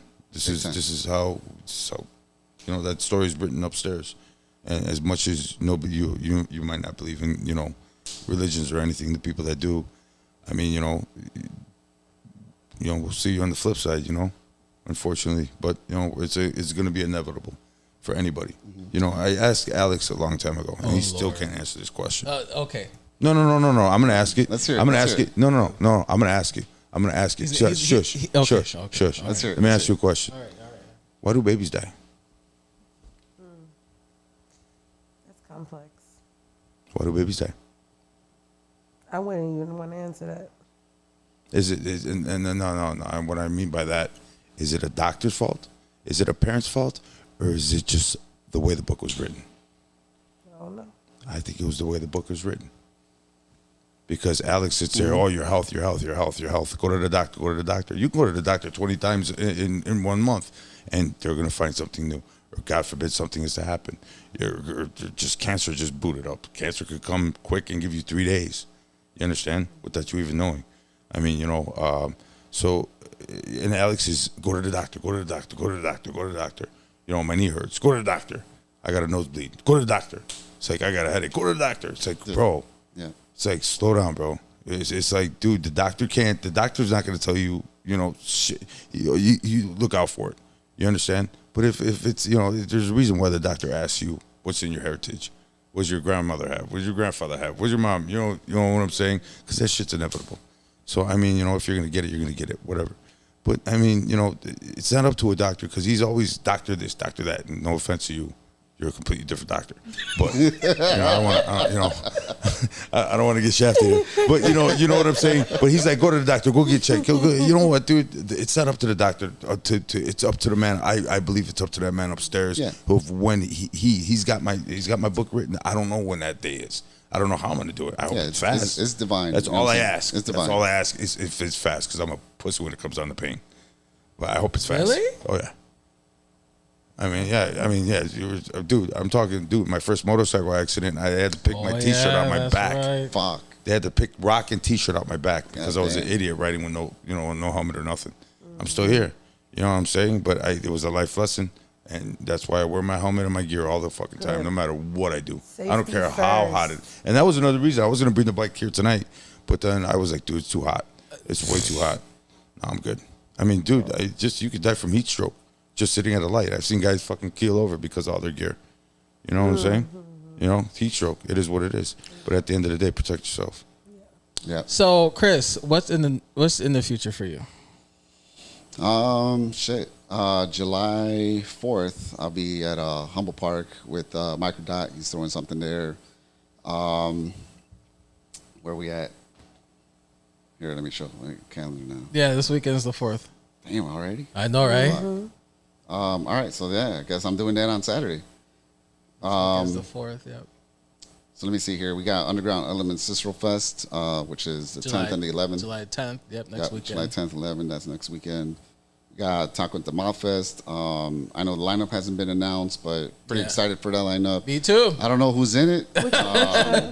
It's a big mystery right now, so I don't know. Clarence and Freddie, you gotta hustle up. You got people saying, "Oh, I'm in it." They're not in it. Right. You got people saying, I'm waiting for that. So and so is in it, and I'm we don't waiting know for that lineup too. Freddie and Clarence. We're actually gonna have them on the show in a couple of weeks. Oh, that's right. Yeah. That's exactly what I was saying, Vic.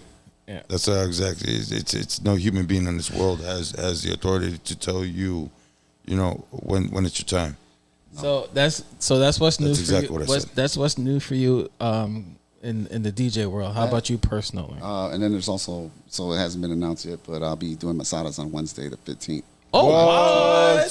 So wow. Okay. We gotta go pay him a visit close to the house. You have Adobe on Wednesdays. After. Okay. Yeah, Masada's open to what, 3?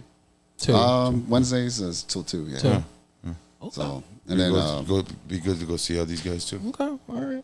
And then we have we're actually going to have open decks for DMC over here at Simone's for Sunday afternoon grooves. Oh, so wow. That's July 19th. So, I mean, we want to do, I don't know, 30 or 45-minute time slots, first come, first serve. Just show up, sign up, and sign up jam now. out. I'm sign up now. All right. So I'll start off the list. Yeah, we have Clarence and House 13 in a couple of weeks. Couple of weeks, next week. Next week's the 6th. Oh shit! Why am I thinking it's already July? I don't know. We're almost there, dude. We're almost Tomorrow's the there. last day, right? We're almost there. Tomorrow's the last the day. 4th is this weekend, isn't The it? 4th is this weekend. Yeah, we're right Wednesday's there, the- bro. We're right there, homie. Wednesday's we're the at first. the home Oh, no, stretch. We're almost there. Fuck you, Rabbit. This is a turtle race. So, Yeah. and then on your working on yourself, what's new for you, dude? Yeah, so what I'm saying, like I just like I mentioned, this year I switched therapist. I am working through a lot of things. There's a lot of growth. I think that we could never stop growing, never stop evolving.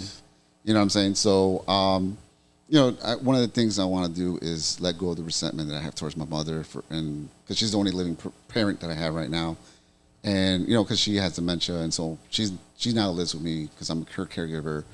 And so, what I'm saying, I don't want to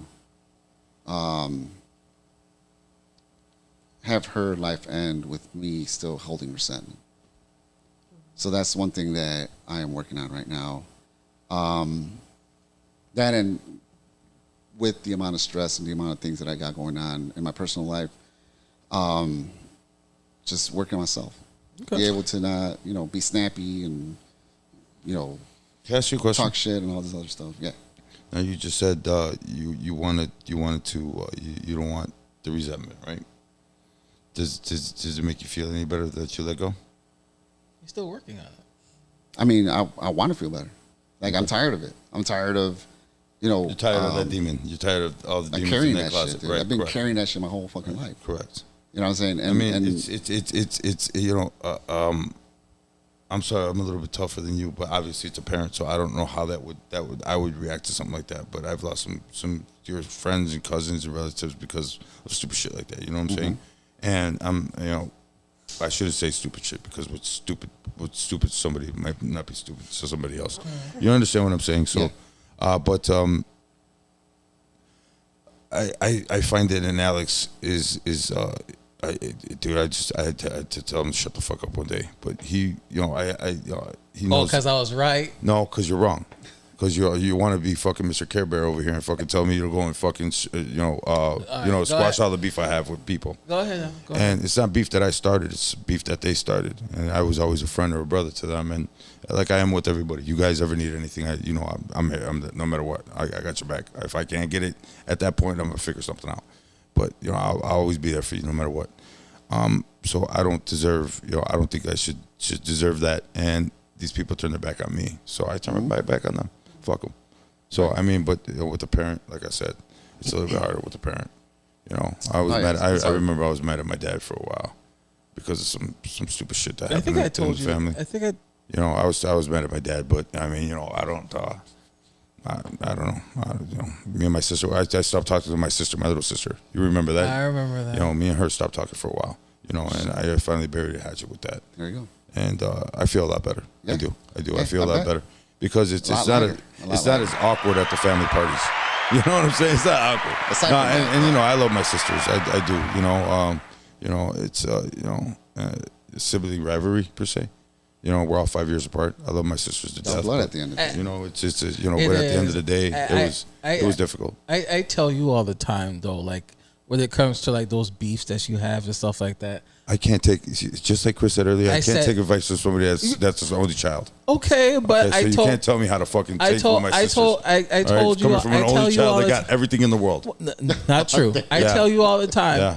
I tell you all the time. He had Game Boy, he had Nintendo, he had Atari, he had I had none of those scooters, bro. He was the only I kid, tell you all the time. only black kid in all white high school. Now he has a condo, helicopter. Yeah, right. Told you.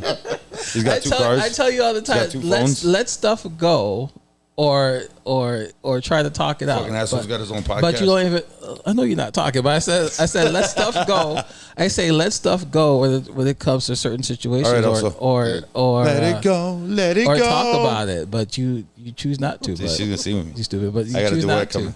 But I mean, So like I again, said, you I'm do not, karaoke? I'm not. You do karaoke, don't you?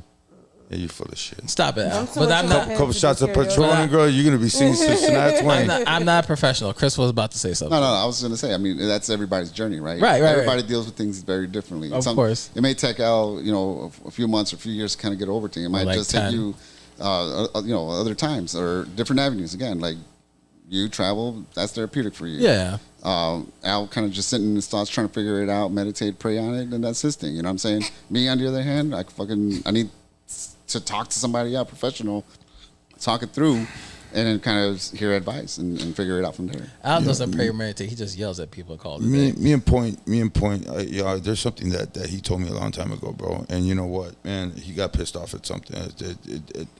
Something, and he called me and we were talking. And he vented to me, and he said something that day that really dawned on me and it really opened my eyes.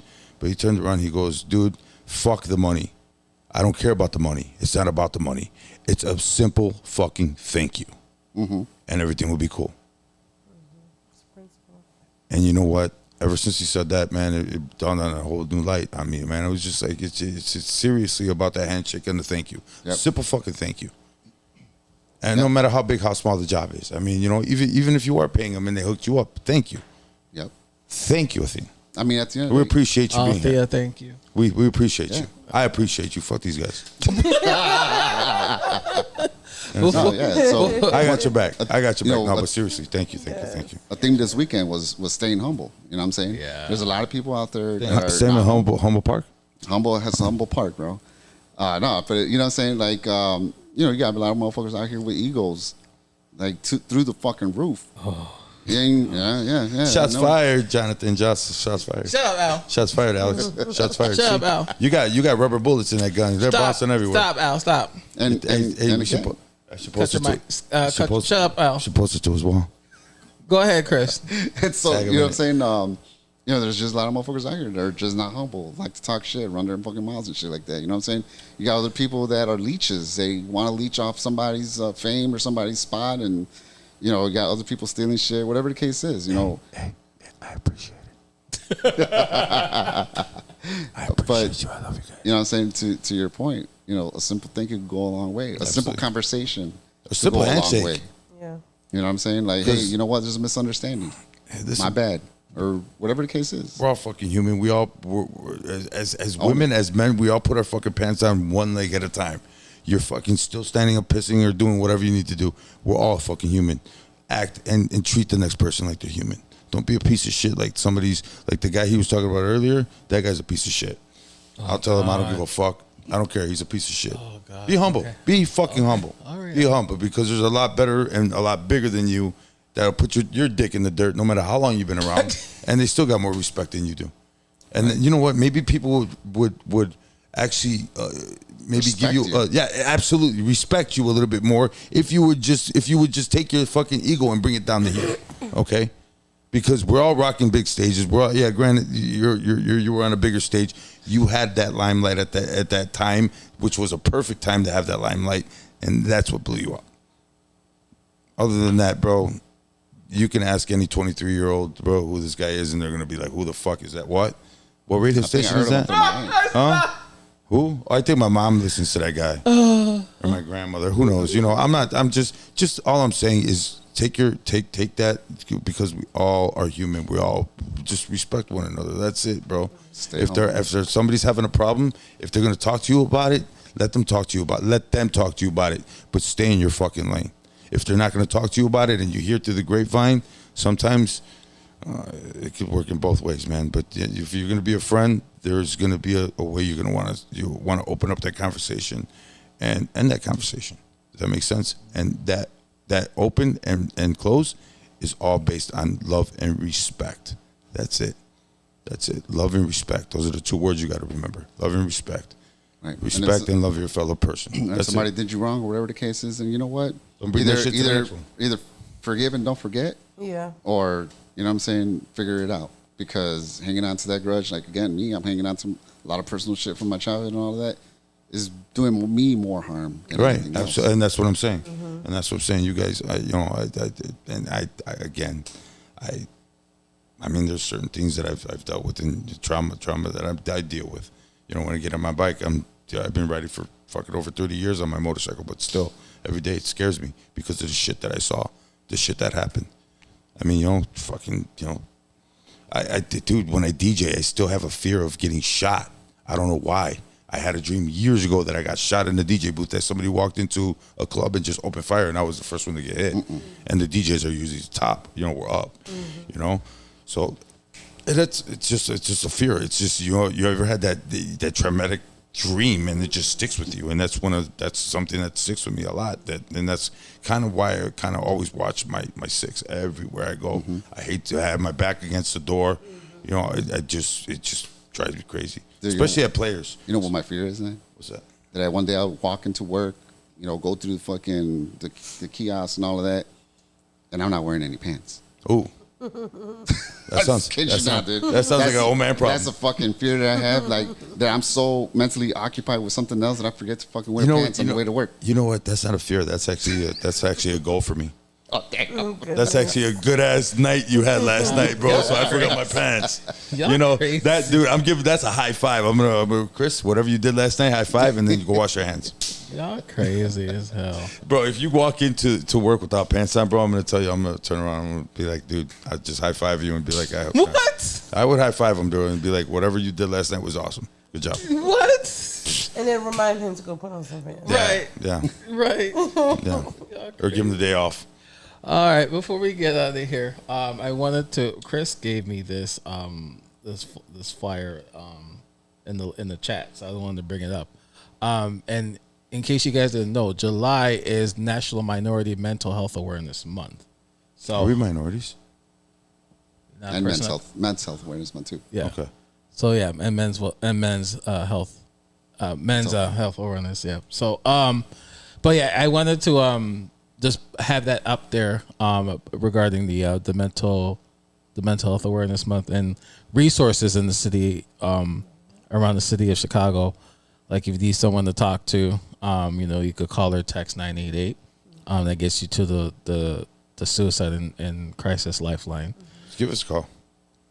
Okay, Al. How long have we been telling people to do that? We've actually, when we did the mental health, when we first did it the first time, we had a couple people inbox us. Yeah, we did. And then remind them about the resources and give them the tools that they need. Right. And because I don't want to. Ear as well. Right. I listen, and I'll tell you straight up, man. Listen, I'm no therapist, and I'm not going to tell you what's right and what's wrong. I'm going to tell you my situation, what I would do, or how I think about it, but don't take it as 100%. You know what I'm saying? Mm-hmm. Look at, I'll talk to Alex, I'll talk to Chris, and I'll talk to somebody else, and you're gonna get three different stories out of three different people. Yeah. So now that again, don't get confused about it. Take it and with a grain of salt and figure it out from there, and see what's gonna work best for you. Exactly. Only because I'm not you.